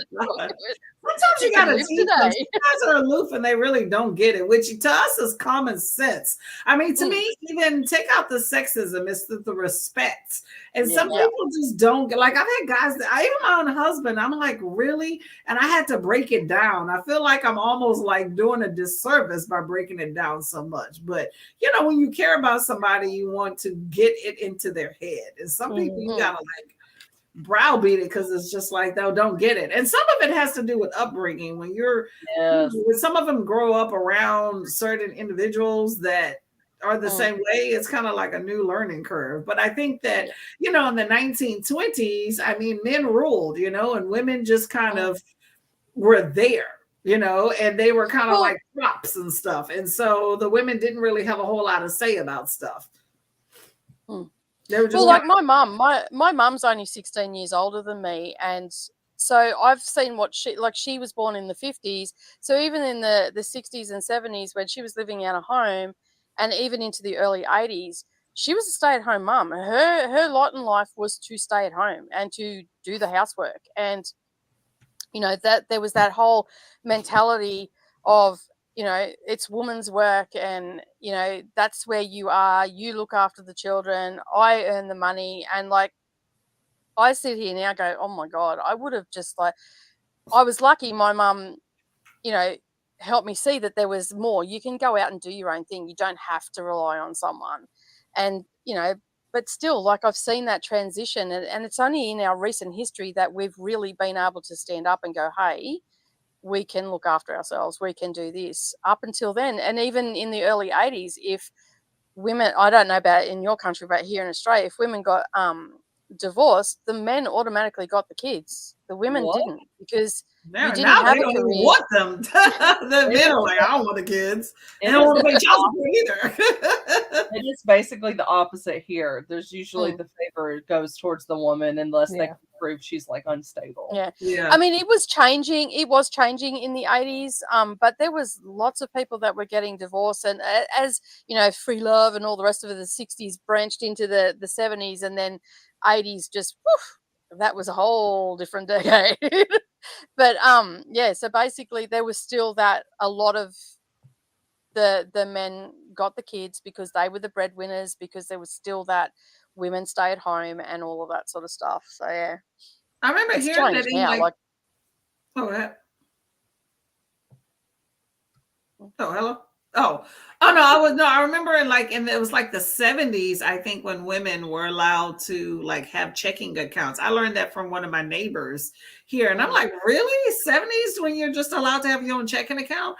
But also I remember in my old house, I had a neighbor. She's like, I don't know, she's in her 60s now, but she was telling me about, she was the first, she stayed in that house her entire life. And she was telling me how she was the first person on the block that her parents got a divorce, and the neighborhood kids were told not to play with her because she was a product of divorce. Now, the mom was a stay-at-home mom, but the dad was working and decided to have an affair with the secretary and wanted to, I feel like I've told this story, I can't remember, but the mom wanted to work it out and the dad didn't. So he left the mom, and then he didn't want to pay child support either. So, but then the mom was the one that was ostracized. But that's one of those things about why I would never not want to work and completely rely on a man, because you can't rely. And that's part of women's lib, I think, is also part of that too. I mean, of course you want your own things, but at the same time, you can't really rely on somebody and think that they're going to take care of you, because people every day make commitments they don't keep. But I thought that was just really interesting when she told me that, because I never even thought of that before, about, back in the day with the stigma of divorce so much. Even though the man's the main breadwinner is supposed to take care of the family, that don't mean he want to. And when he decides he leaves and then he says, I don't want to take care of y'all, then what happens to you? You're ostracized. And that's that sexism in society. That's crazy. Oh. I didn't know that. I thought they always picked a woman. Yeah, me too. And I think it's also interesting that women are supposedly getting paid, in a lot of circles, less than men, right? But then they're the ones with the kids that are taking care of the kiddo, and then the man is always like, I don't want to pay child support, like, or they are always trying to question. Like, in women that I know that have kids with men that they're divorced or not with them, all of the guys, every single one of them, keep going back to court every other year because they don't want to pay as much. Like my niece's, her son's father, he thinks it costs like $200 to take care of a kid, and he's like, oh, well, that's too much. Well, you got to consider that mama is giving them 24/7 daycare. Ridiculous. I don't know, girl. I have daddy issues. I don't have any kids now, but I've always throughout my entire life was apprehensive until I got married about having a kid, because I had an absentee dad, and I just, it's daddy issues. I still have that, but I don't know, whatever. But yeah, men are crazy. But yeah, there's a whole lot of sexism, I think, in this book. However, I did want to touch on Okay, so there was a scene and when I forgot his name. Brian had invited Claire to the party when Irene had said, "Hey, I intentionally didn't invite her because Wentworth didn't like her," which we didn't discuss him. But so there was a scene, right, when she put it together, when she was at the dressing table, that him and homegirl are probably, messing around, right? But in that scene, in the book, I didn't get it so much in the movie, but in the movie, I was in the book. She put it together and they were looking at each other and he was like, "Are you going to be out? Are you going to be out? How long are you going to take?" Right. And I thought two different things. I thought, is he trying to linger? Because he seemed like he was lingering before he left. And I was thinking, is he lingering because he's trying to figure out if she knows what's going on between him and Claire? Or is he lingering because he's trying to see if she is bold enough and to step out of her station as a female, because he's the breadwinner, to actually say, "I know what's going on with Claire." So it was kind of like I'm a punk you move. Like that's kind of how I felt in that scene. In the movie or in the book? In the book. Not in the movie. In the movie, it seemed like he was like, does she know about him? And then she kind of hid it and he left. But he seemed like he lingered a whole lot more in the book. And I was like, is he trying to remember say something? Because, that's the thing. She was like, "I'm not going to lose this family, this life I have." Because there's a certain amount of elitism, I think, that she has, knowing that, we're rich. I'm married to a doctor. I have this certain station in life that I plan to keep. And if she says something and is like, "You don't be with her," and he chooses Claire, then she's the one on the out. And then she loses out because she's not working. So I was sitting there thinking, is he just daring her? Like, I could just imagine in that scene, him looking over his shoulder at her, like, "You good? You good?" Like, basically like, "Okay, are you going to actually say something about us together?" I just felt that type of way about that scene. I don't really remember that scene. Like, I know it was in the book, but I remember him saying like that he invited her because he thought that like, that Irene just forgot to invite her. And I thought that part of me was like, maybe it was an honest mistake, but I was like, also, not really sure. Women? Right, exactly. Like, not really sure. Like, it could have been an honest mistake. Yeah. But also it could have been very intentional because he wanted to see Claire, so he invited her, himself.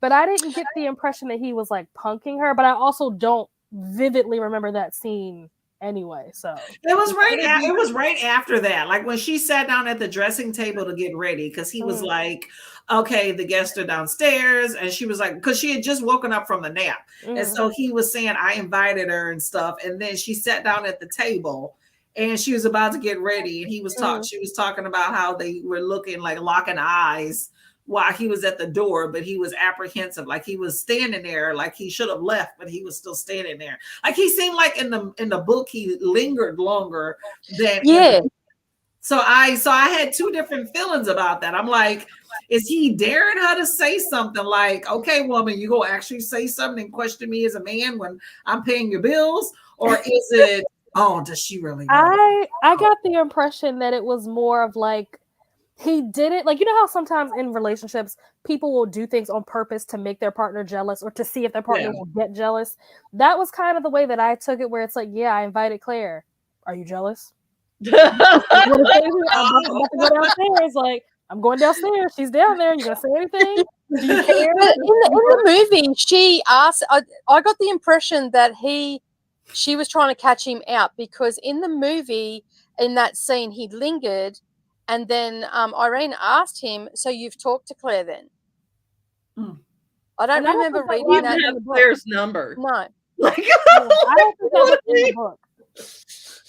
I was a little bit confused by that, because I felt in the book he did linger longer, like as if to this, what you're saying, are you going to question me about it, because they've had marital problems. I mean, that was also in the movie as well, and you get that underlying feel in the book that there's marital problems there and all the rest of it, just a flippant conversation about sex and all that sort of stuff. But yeah, I felt that he lingered longer, but in the movie, I didn't remember that piece where she asked, "So you've talked to Claire?" Because I got the distinct impression that I missed something. No, that I don't maybe think that he line said. was in the book. He didn't linger as much, but I still feel like the whole thing is her fault, because if my girlfriend, I don't even like to use the word girlfriend, but if my friends coming around my house, I'm not there, she chilling at the house. For one, they were not that great childhood friends. They weren't rekindling a new, old relationship. They were pretty much starting a new one. So why are you hanging around? And then the fact that she was going around, and then they would go to parties together, but she made mention that even she would stay home and Claire and Brian would go to parties by themselves. Like, I understand women weren't going places unaccompanied at the time. It was considered uncouth. However, you're not going somewhere with my man. Like, I'm just like, I would not have just had I think that she was okay with it though, because Brian made it seem like he wasn't interested in her. Like he made it seem like he didn't like her, like he could, take her. Well, he even said that she should stay away from her. At the beginning of the movie, in that bedroom scene where he was reading the letter, and that he was insinuating that she should stay away from her because she was no good. And she even said, "Don't worry, I'm not going to see her again." But he hadn't and then seen the her next scene, they're hanging out. But even after he met her, she asked him, like, "Oh, like she's really pretty, like, don't you think?" Or however she worded it, and he was like, "No, she's all right. Like, it's nothing special about her." There was definitely man. You know, man, he's not gonna be like, "Yeah, she pretty," because you'd be like, I'm just saying. I think that's the reason why she didn't like look at it any kind of way when they were going out, because in her mind, she didn't think that he was interested, because anytime they talked about Claire, he made it seem like he didn't really care for her. He wasn't attracted to her. He didn't think she was that good looking. She was kind of annoying. Like, he just always like really downplayed Claire. So in her mind, she's like, "Oh, it's fine. Like, he's not interested in her." He was playing the game. In the book, it was Claire was a thirsty.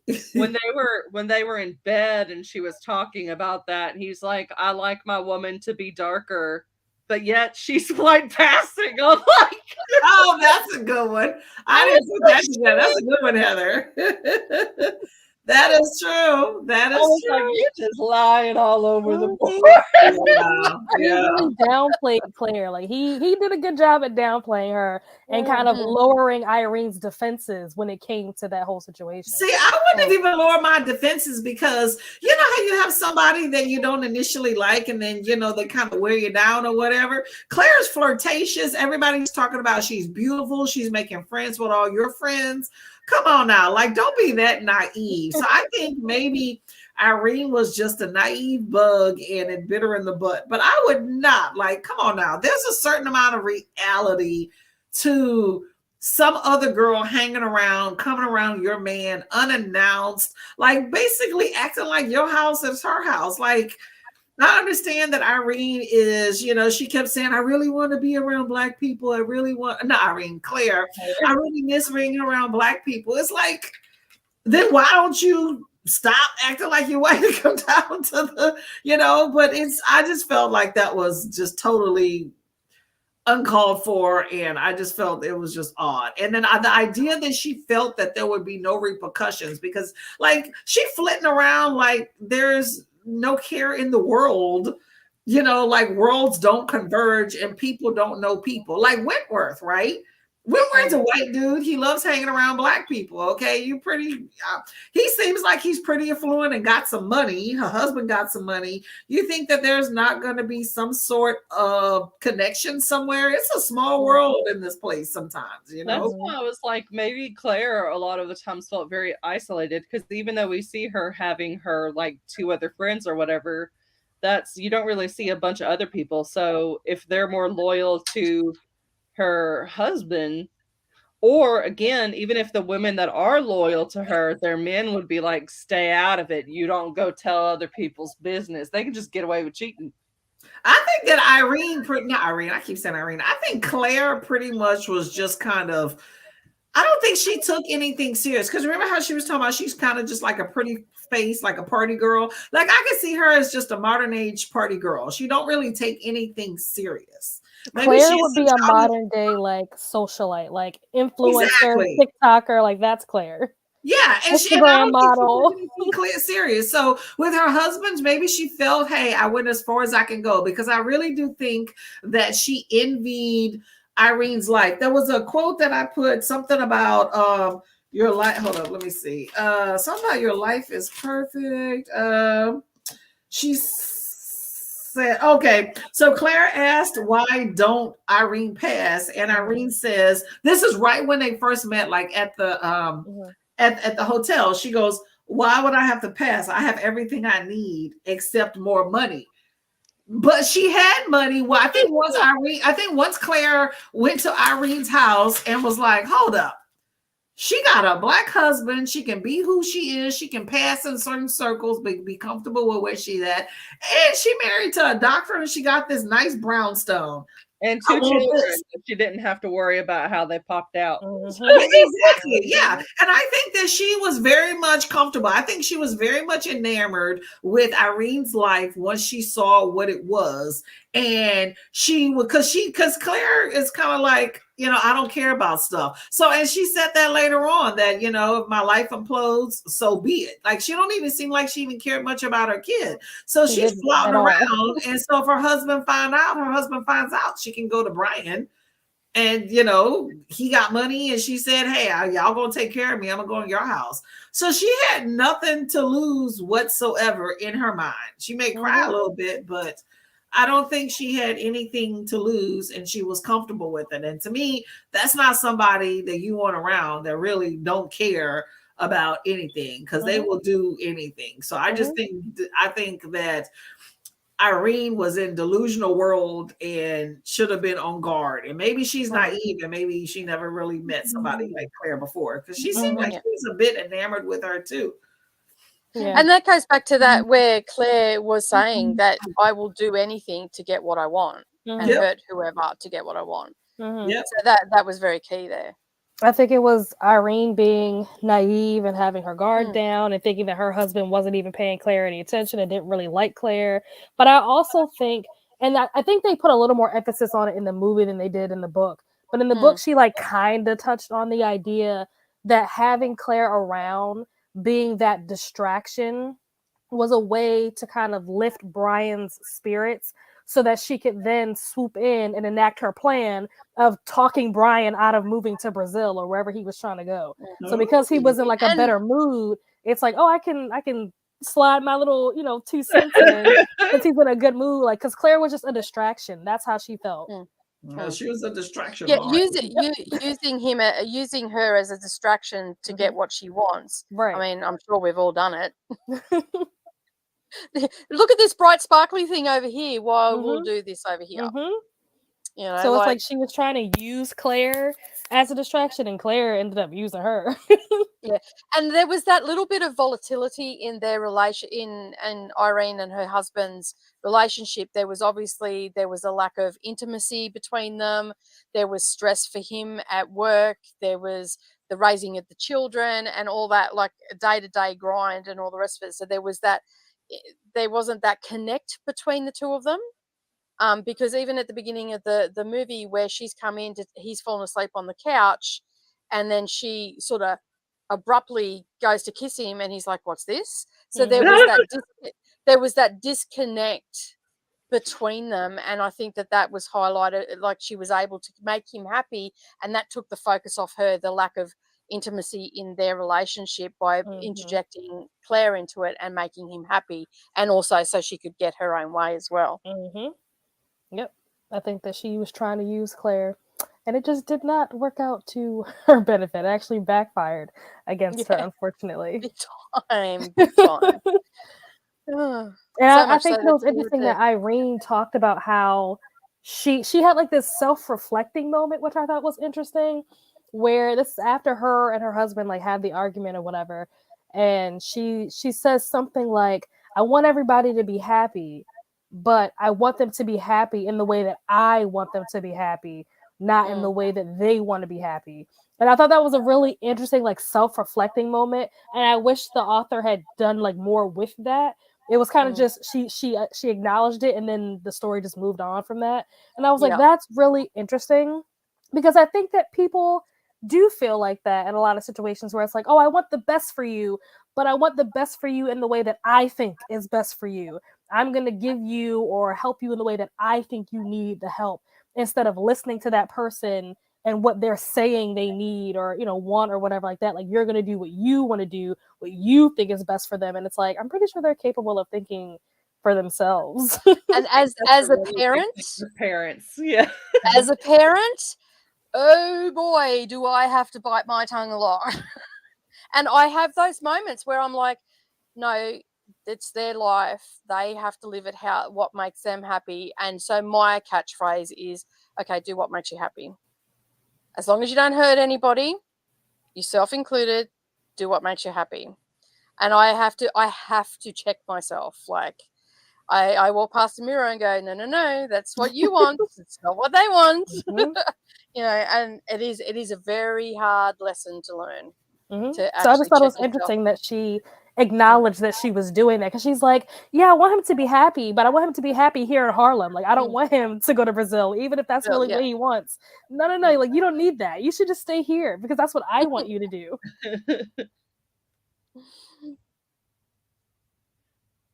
Any last thoughts on the book or the movie? I really liked the movie. I really liked the movie, how they stayed pretty true to the book, because it's not very often that you get a movie from a book that you've really liked, and then they do the movie and they take all these creative licenses, and I'm like, you know, you just sit there and go, yeah, no, that was not the same. That is not the same. And I know it's two different mediums and it's two different audiences, and, you know, like, for a lot of readers, they don't necessarily watch TV or watch movies or whatever, and vice versa. But I really liked how they did stay true to this, because I think that this book deserves to stay true to. That's my overall opinion of everything. Great book, great movie. Yeah. Well done. Yeah. We've lost Courtney. Yep.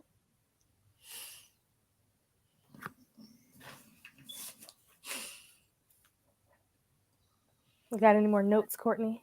No. Oh no, I'm sorry. Yeah. Oh no, I'm good. Yeah. I was just looking at my notes. No, I'm good. I don't think I have anything else. We've just been we should read The Vanishing Half. Haven't you just read that? I haven't read it. I want to read it. Yeah, The Personal Librarian is on my TBR. I do have that on my TBR. What is that one about? I think it's about another woman who is like passing or something, and she worked somewhere for so long, and everybody thought that she was white or something. They didn't know that she was actually black the whole time. Wow. Yeah. They're like, oh no.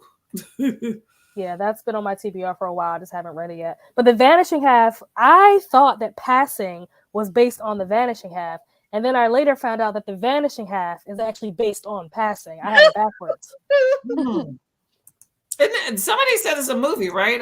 Vanishing Half? I don't know. I'm not sure. I'll watch a movie. I think there's a conversation over in MJ's Discord. Yeah, I saw something about that. Yeah. There's a lot of really good conversations over on MJ's Discord.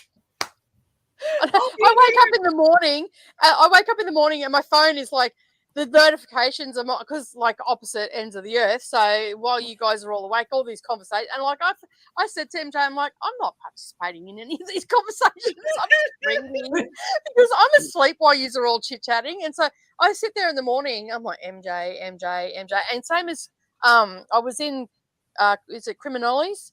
I was in his Discord for 8. I had to get out of it because, like, I'd wake up in the morning, it was MJ and Criminoli, and no one else was getting any airtime. And I'm like, I have to get out of one of the. I have to pick a Discord. Which Discord do I stay in? Yeah, so I chose MJ. I was like, my Discord's very calm. You can go days without checking it, and you might get a comment or two. I've got a fair bit happening. Like, I don't have a lot of comments happening, a lot of discussion and whatnot, but there's a fair chunk of stuff happening over in the like book clubs and all that sort of stuff. But I'm also managing 2 channels sort of in there. I've got reading happening over on my craft, and yeah, so I've got a bit happening over there, but not too much. Yeah, you can get stuck in those discords a while sometimes.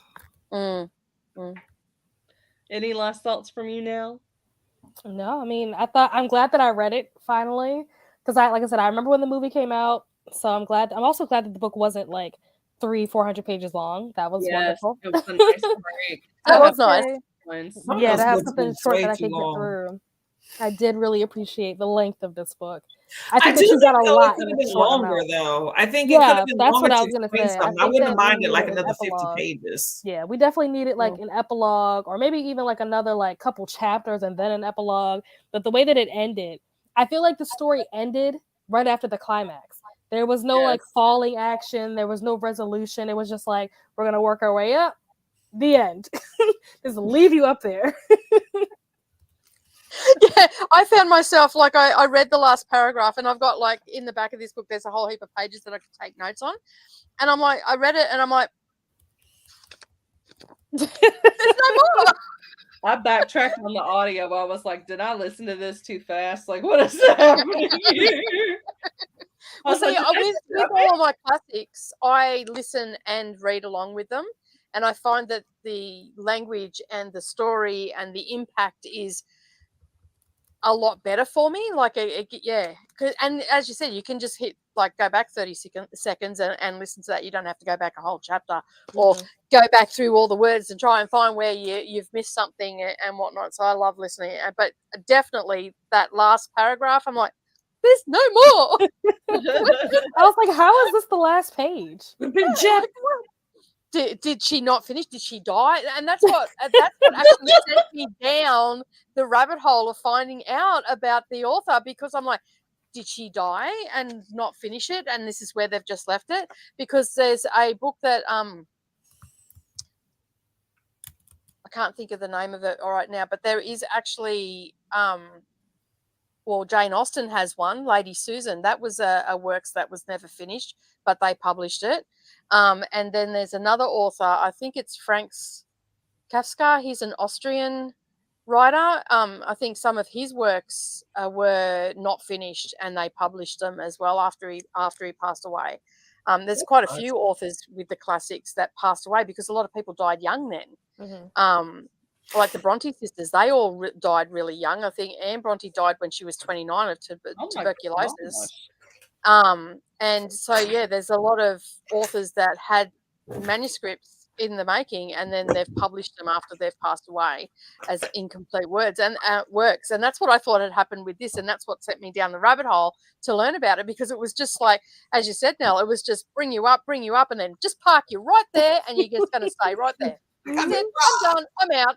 There's a contemporary one that ends mid-sentence because it's supposed to recognize that character died, so they never finish their final thought. They just die. Wow.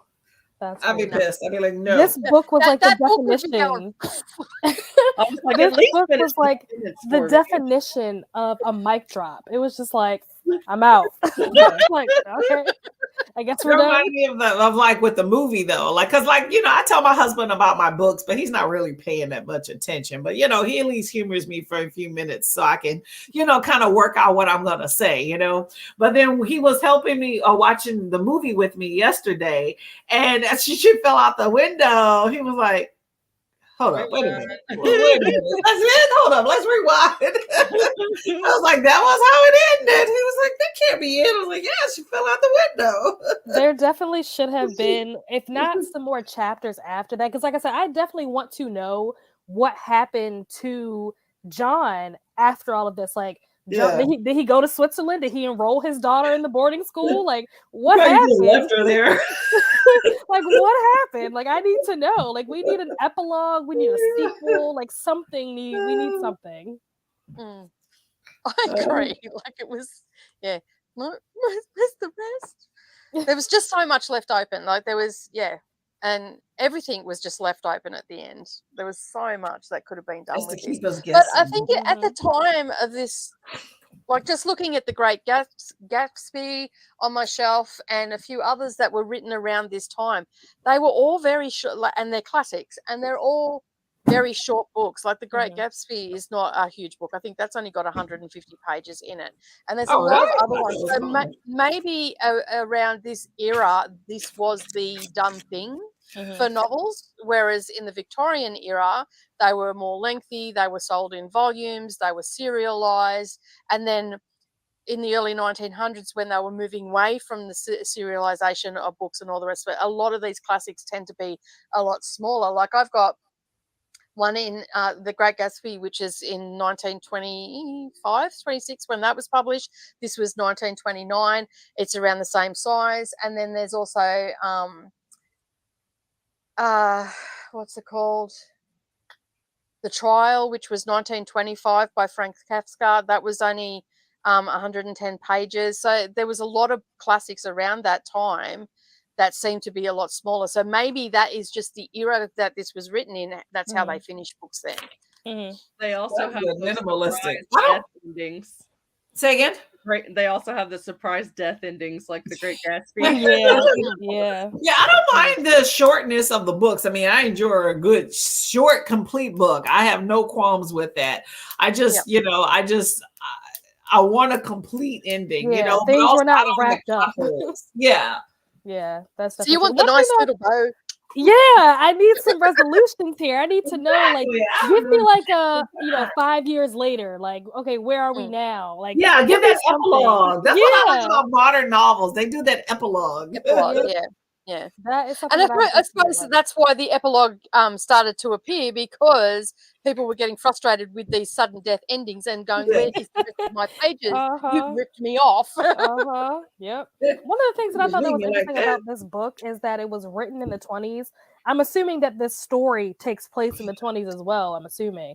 But it's like she talks about in the story how Irene had this sense of unspoken duty to Claire to not out her, but as an author, you are literally outing all of you white passing people by writing this book.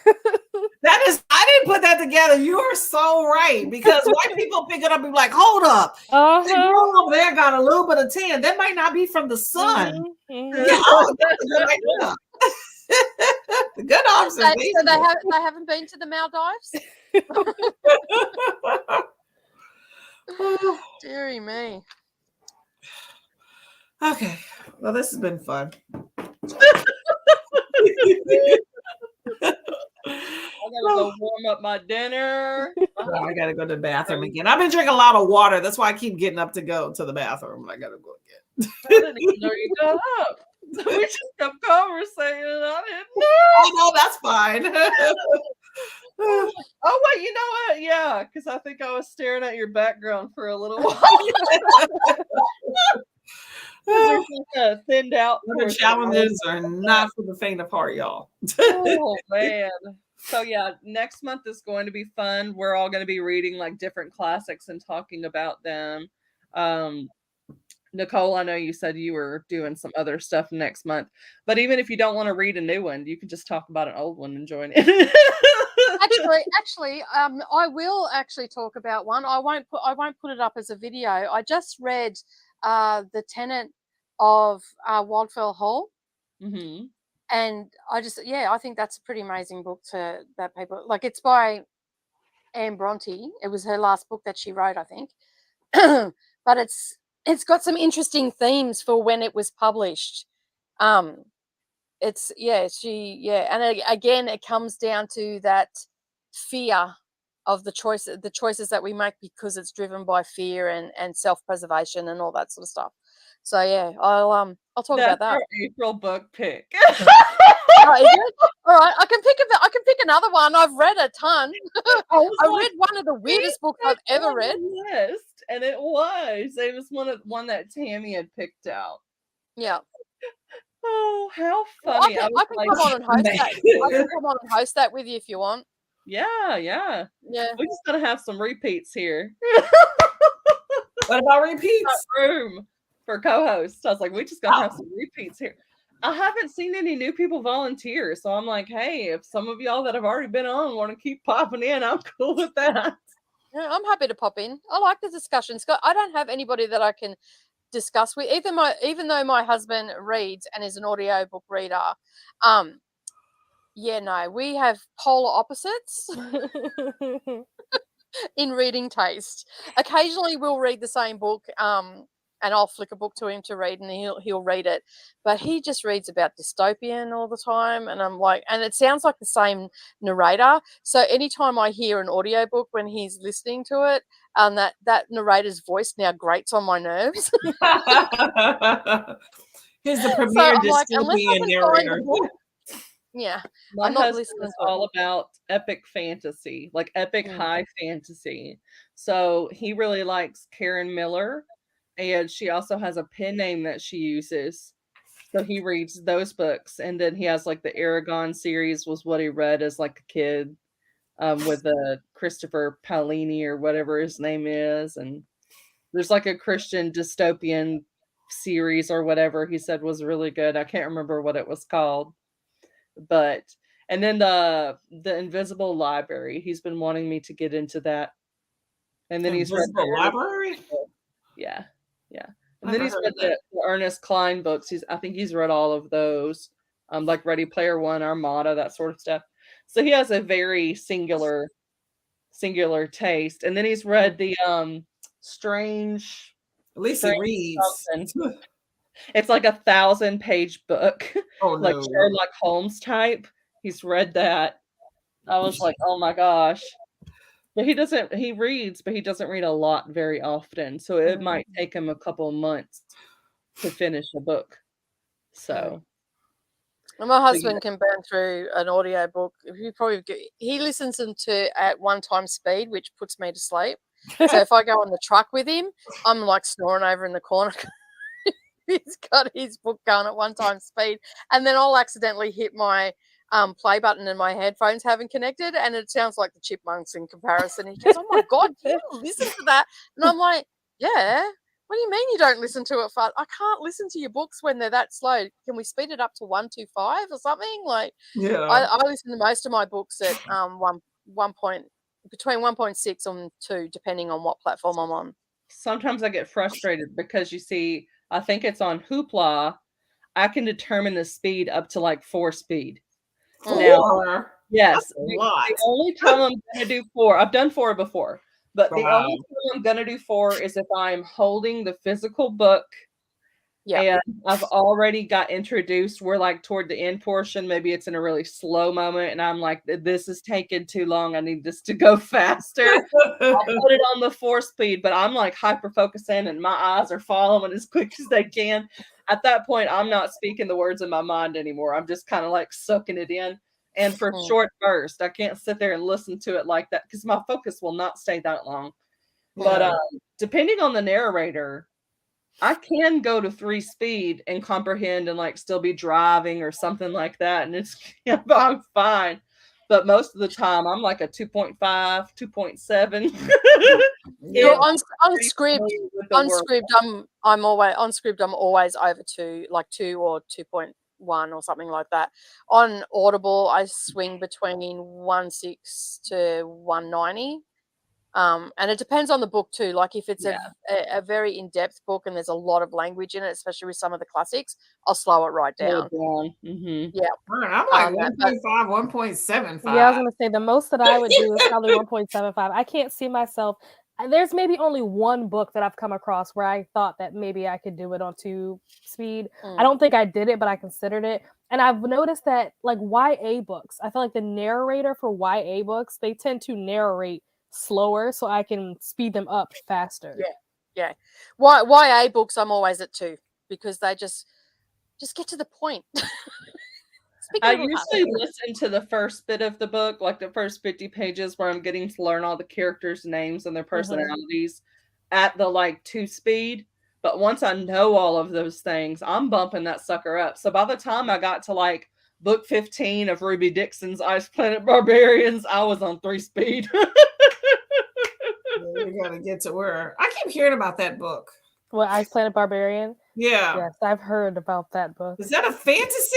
Is that like a romantasy? What is that? Well, it's a sci-fi romance, but it is Yeah. on another planet. So I guess it's like a sci-fi fantasy romance, but it's Is it very kinda- so erotica Yeah, I was romance. gonna say It it's is? Okay, I erotica. was about to say, okay, that's what I was gonna say. Is that That's what I erotica? heard about Okay.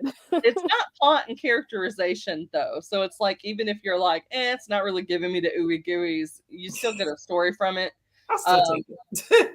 They are a little bit like Candy after a point where you're not getting as much like development and stuff like that as you got in the beginning part of the series.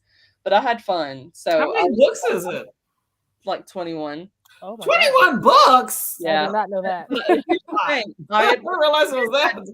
I read 2 of them last year. Wow. I read the other 19 this year. I feel like after a while, the erotica is just like it's sex. That's all it is. Like, what else is How did special you about it? read 19 Is that when books? you went MIA only and we couldn't find February. you anywhere? I've You been curled on up with my your ass erotica? for a while, yeah. It's only February. I can tell you when exactly I started and when I finished. I'm gonna look, and I've read other books since then. I know. I've read like 42 books this year. Oh my God. Darn, I'm at like 30. You're I'm at like 11. I'm at 23. I'm a little bit closer to you now. 23. Yeah, I like to have my video come out and then I do my written review. So I'm at like 25 now without like my wrap up, which comes out tomorrow. So I don't know. Yeah, I don't do But- written reviews because I can't write. Yeah, I've always written. That's the thing. I've always written, and before I booktube, I've always done written reviews. Yeah, I feel like I do better with written reviews than I do with video. Nell, you're I don't gonna know. be I like, like your videos. serious? I've got lots of books that you've talked about. I have a Courtney list. And then I have my TBR. Oh, I found I it. do. I started the 3rd book on January the 27th, Mhm. and I finished the 21st book on February 20th. So it was less than a month. It was like 3 Are weeks. they, how long are they? Busy. They were like 5-hour long audiobooks, and I listened to them on like wow. double to 3 speed. Mm, So I was Oh. popping through like 2 or 3 of those a day. wow. I just did As long as you're enjoying it, nothing wrong with that. social That's media. Crazy. I could never. Like I didn't just sit the whole time while I was listening. Like I was doing other stuff. I would have it beside me, and I would like make graphics on Canva or do any task that didn't really take brain power. Mhm. See, I can't do stuff while I'm listening to an audiobook. I can barely talk to a person and focus on what they're saying. So listening to an audiobook, my brain is somewhere else. Oh, I'm good with the audiobook. I trim trees and listen to an entire. When I did that in October for Black Aweenathon, that My Soul to Keep with Tanana Rivadu, because she has like long novels. I trimmed trees and did yard work through most of that book. Wow. Yeah, I can't do I that. did that with the house. My job Blood or behind air me. and breath, whatever it was. I did What that. about you, Doc? My job behind me is there's a big, I don't know if you'll see it or not. See that all that mess behind me? That is a big long arm machine that does quilting. So I don't want to listen to the sewing machine going by itself. So I basically stick an audio book in, and There you that's go. I've got to babysit it, so I just put an audio book in and sewing and all that sort of stuff. That's my day job.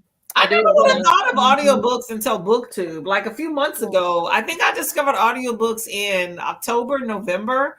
And I don't do it exclusively, but like if I have to fit in some time, I definitely try to make sure I try to make sure for whatever I plan to read per month, I try to make sure at least half have some sort of audiobook component. Mm-hmm. Like I wish In My NK Jemisin had audiobook component, but it doesn't. So I gotta see. Really? Fine. Yeah, I don't have an audiobook component to it.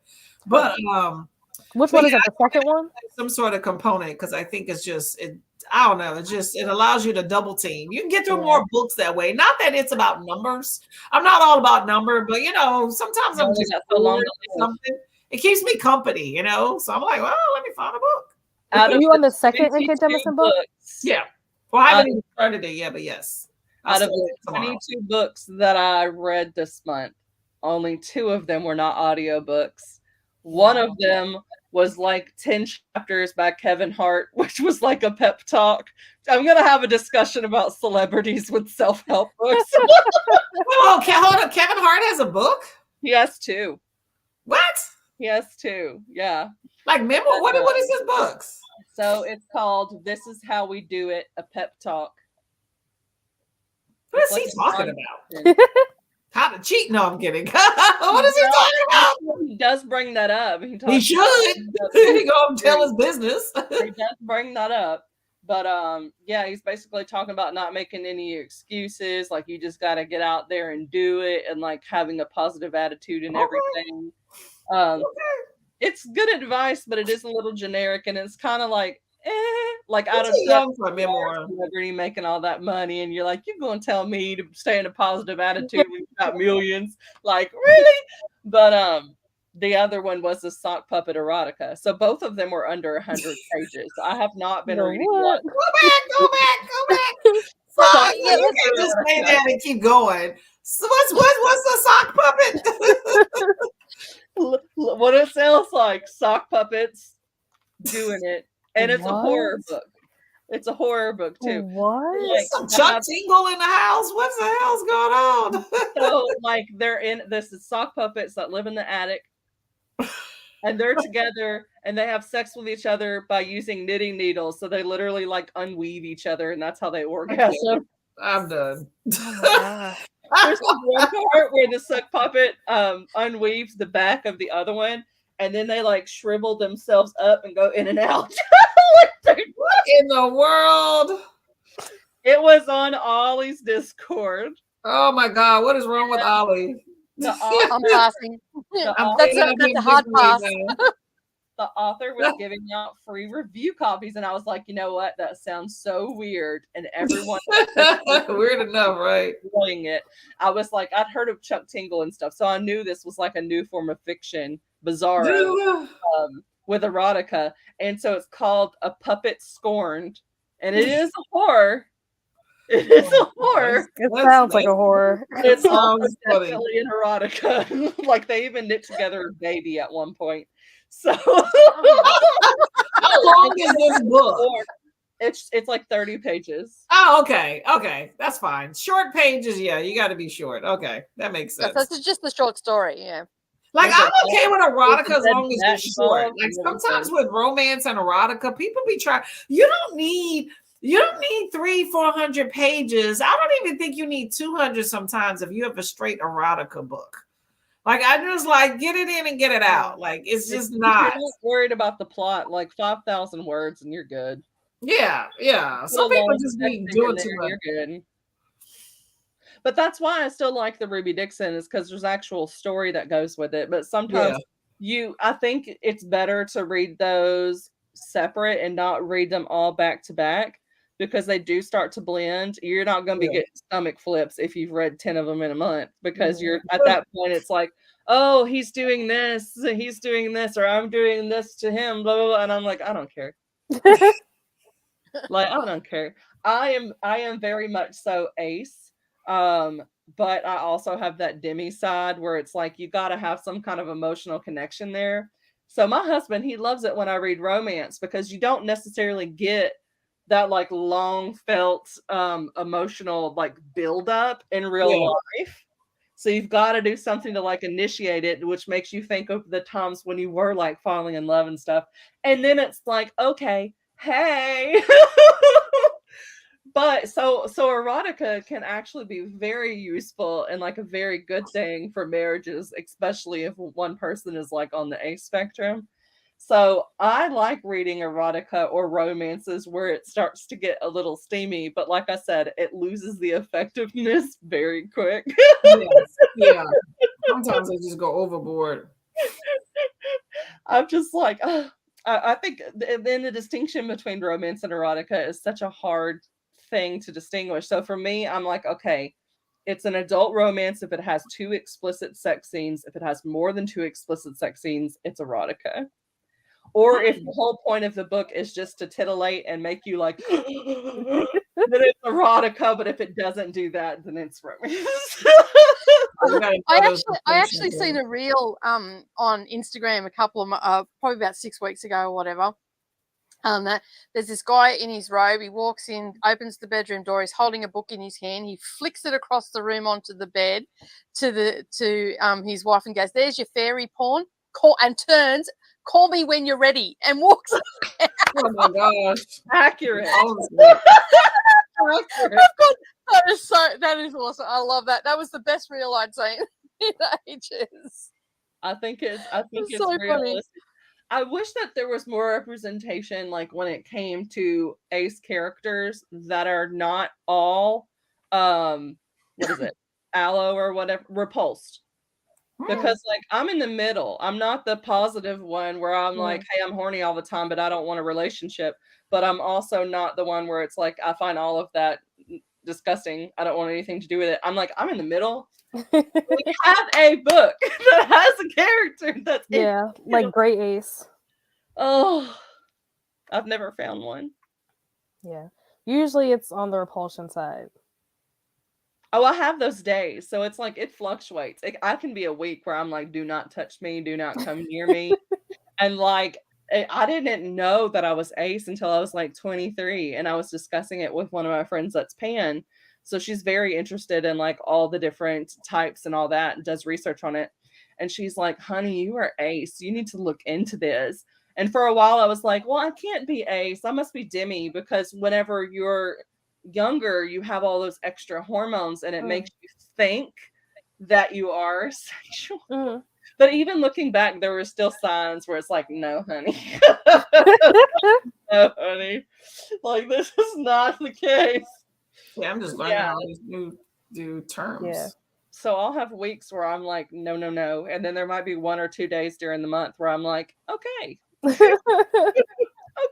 But romance books help because that's going to up the probability that I'll be okay. Even if I'm indifferent, I won't be opposed. So I'll just be like, I read this really good romance book. They talk about that. In the book that I was reading before, they talk about like not wanting to do it but doing it anyway, or like versus wanting to do it and doing it, or versus wanting to do it but like only doing it because somebody asked you to, like all that kind of stuff. See, and there's a hard line with that too, because like I have to have these conversations with my husband as well. I was like, if you nag, then that comes into a point where it's not really consensual. Yeah, it would be giving in, but it's like it would be I forgot what it's called. Like there's like coerced or something. Coercion, yes, exactly.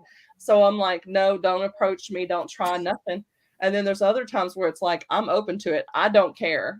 Like, but it'll be fine. So like if you need that, I'm here. But otherwise I'm just like we got way off topic. Tony's like, but not really, because you can actually bring that back to the book, because Irene and her husband, there was that there. She didn't want to. And that, but it was like that. There was that underlying tone that he was putting pressure on her. So that's why she was making herself, bringing what's her name in it, Claire, into it, and all the rest of it to deflect and whatnot. So yeah, so not in it. Like we didn't really go off topic because it was in the book. So way to go, Nicole. I'll bring it back, ladies. I'll bring it back. Did I do a good job? Yes. Oh man. But anyway, I think we're done here. Do y'all agree? When we start talking about we've ripped this book apart. Oh man. My husband sent me that video. The fairy porn one, yeah. Yeah. My husband, when he sees me watching shows, it doesn't matter what the show is. And a lot of times he'll come in on a very awkward scene that I don't even know is going to be in the movie. Like it just happens and he'll come in here.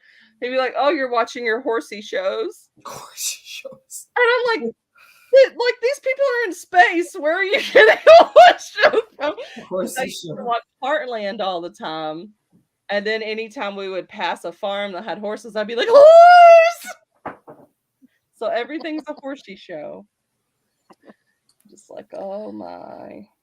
Anyway, y'all can pitch your channels or let them know anything that you do, like your live shows or anything like that, and then we'll just close this thing out. Okay. Well, I'm Nicole, in case you didn't know from the screen, from Dusty Book Sniffers. I post videos a couple of times a week if I'm on schedule. On Monday, I have a live stream happening at 6 p.m. Australian Eastern Standard Time for the Serialized Book Club, and we'll be discussing Middlemarch. Maria from Read Fine Books will be joining me for that one. And then every Friday, I have reading sprints. This is only a new thing to my channel at 10 a.m. Australian Eastern Standard Time, and I'm a very eclectic reader, so you'll find something on my channel. I'm currently doing a Read Around the World challenge from A to Z in alphabetical order and failing at it. And I have Friday classics as well, which happen to go up on Saturday in Australia, but it's Friday for those in the Northern Hemisphere.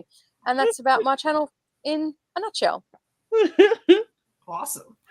I'm Courtney. I'm with Tangible Reads up there. I read a little bit of everything, but it's mostly people of color authors, and is fantasy, paranormal, horror, pretty much anything with a unique perspective I enjoy. I do sprints on Tuesdays at 11 a.m. EST, that's USA, and then more likely like Thursdays, but another one later in the week. I have a video coming out tomorrow for my February wrap up. And on Sunday night at 8 p.m. EST, if you are available, I have a live book discussion of this little book, which is really cool, on my channel. So tune in if you're interested. I used to love the Dear America books. I never heard of those before till somebody mentioned it the other day. I had a Titanic one. I never wound up reading it, but I always looked at the graphs, the pictures, and stuff that they had. In the Oh, wow. I didn't know Cool that little was a books. Titanic They're one. small. I like them. That's cool, yeah. Well, I'm Nell. I read pretty much everything, except if it's a 1,000-page book, I'm probably not reading that. But Yes. I No don't camera have like for you. yeah, that's probably not gonna happen. Sounds like a great story, but I don't know if I could sign up for that many pages. Not committing to that. But I mostly read like mystery, suspense, thriller, rom-com, and fantasy. But like I said, I read a little bit of everything, so it's not just that. I try to diversify my reading. So my book club each month is like a different theme. So like for next month, it's Women's Month. So we're trying to read a book that is about specifically women, or like for February is Black History Month. So like I try to diversify, get some nonfiction in there or whatever. But other than that, I post videos every Friday. So I had a video that came out earlier today. And that's pretty much it. I don't have any lives or anything coming up. You just show up on everybody else's. Yeah, pretty much. We enjoy it. I'm Heather from this channel, Heroes and Heroines. I read a crap ton of books, including alien porn to classics. I mean, I really read it all. I even read some nonfiction this month. I think I'm going to try to have some theme stuff. Like last month, I did the Buzzword-a-thon. And then this month, toward the end of the month, I finished Alien Barbarian. So I was like, I need some audiobooks. So they had like a big list of ones that were recommended to read for Black History Month. So I got a mixture of nonfiction and then just like Black Joy. So I'm excited to read the last couple ones that are on my thing by the end of the month. I'm using up all of those downloads that you can get from those services now. I'm like, they give me 20 for each. I'm gonna try to read 40 audiobooks. Get them done. Oh man. But anyway, yeah, I do these. I read Dead People Book Club, and sometimes Courtney has me on over on her channel. Yeah, I haven't heard of you when you're available. I'm gonna have to start sending you the link again. I'm always available. I could just give y'all my cell phone number and y'all just call me up. All my friends are internet friends, so y'all are real friends. This one's to have, because we're not in danger of just showing up at your house like Claire. Yes. Oh my goodness. It's a little way for you guys to come to visit me. It's a good day to come and visit me. I love the thing behind your head, by the way. It's so I like all the colors Yeah, and I like everything. that too. It's so pretty. Did you make that? No, this was a gift Oh. from someone. I used to do internet swaps on Instagram. It's called a Bargello quilt, and this is a mini quilt. Say that again. So yeah, a Bargello quilt. Bargello. Or Bargello, some people pronounce it. Never heard of that. But you know us Aussies, we just butcher everybody else's language and we just call it our own, right?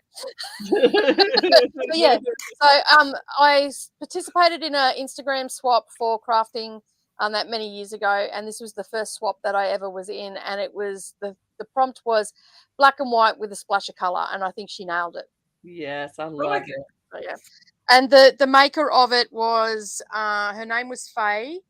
And my so busy life at Instagram, but in 2016, but she hasn't been active since that swap, so I don't know what happened to her or where she ended up. I've sent her messages and stuff like that. But yeah, the name of the pattern is called Fire and Ice. Is the name of the pattern? I don't know who the designer is, but yeah, yeah, Fire and Ice. So yeah.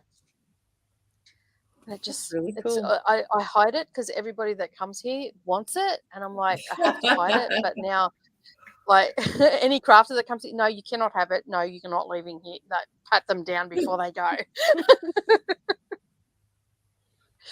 So yeah, you can tell we're all friends because none of us want to go. Yeah, I gotta go to work tomorrow. But like, well, you have to end the live stream, Heather. Like it's on you. Like this is how we can all just leave. Phone calls. I'm like, all right, I'll talk to you later. Which now I'm more like the 30-second person. I'm like, hey, honey. And then I'll just be silent instead of filling the space because normally I try to fill the space. And I'm like, no, I just try to get the other person to end the conversation and hang up. I'm like, you ain't got a reason to call me. Don't call me. I don't like small talk. I do not like small talk. So if I call someone, there's a reason. I got something to brag about. Like, that's why I call someone is if I got something to brag about, or if something bad's happened to me, then I'll call someone. Like those are the two reasons. don't want that. Oh man. All right. I'm actually going to end it now. So thanks everyone for tuning in. If you made it this far, what emoji did they leave? Because this is a long video. I don't know. A heart, red heart. All right. Red heart if you made it to the end of the video. And we'll see you next month. Pick out whatever you want to read for your classic. I know my co-host is going to be reading a specific book. And that is going to be 100 Years of Solitude. So that's like the feature book, but the rest of us going to be reading other stuff because I DNF'd that book. So anyway, that is all. Oh, thank you, Kiana. Good night. Thank you. Bye. Bye. That was fun.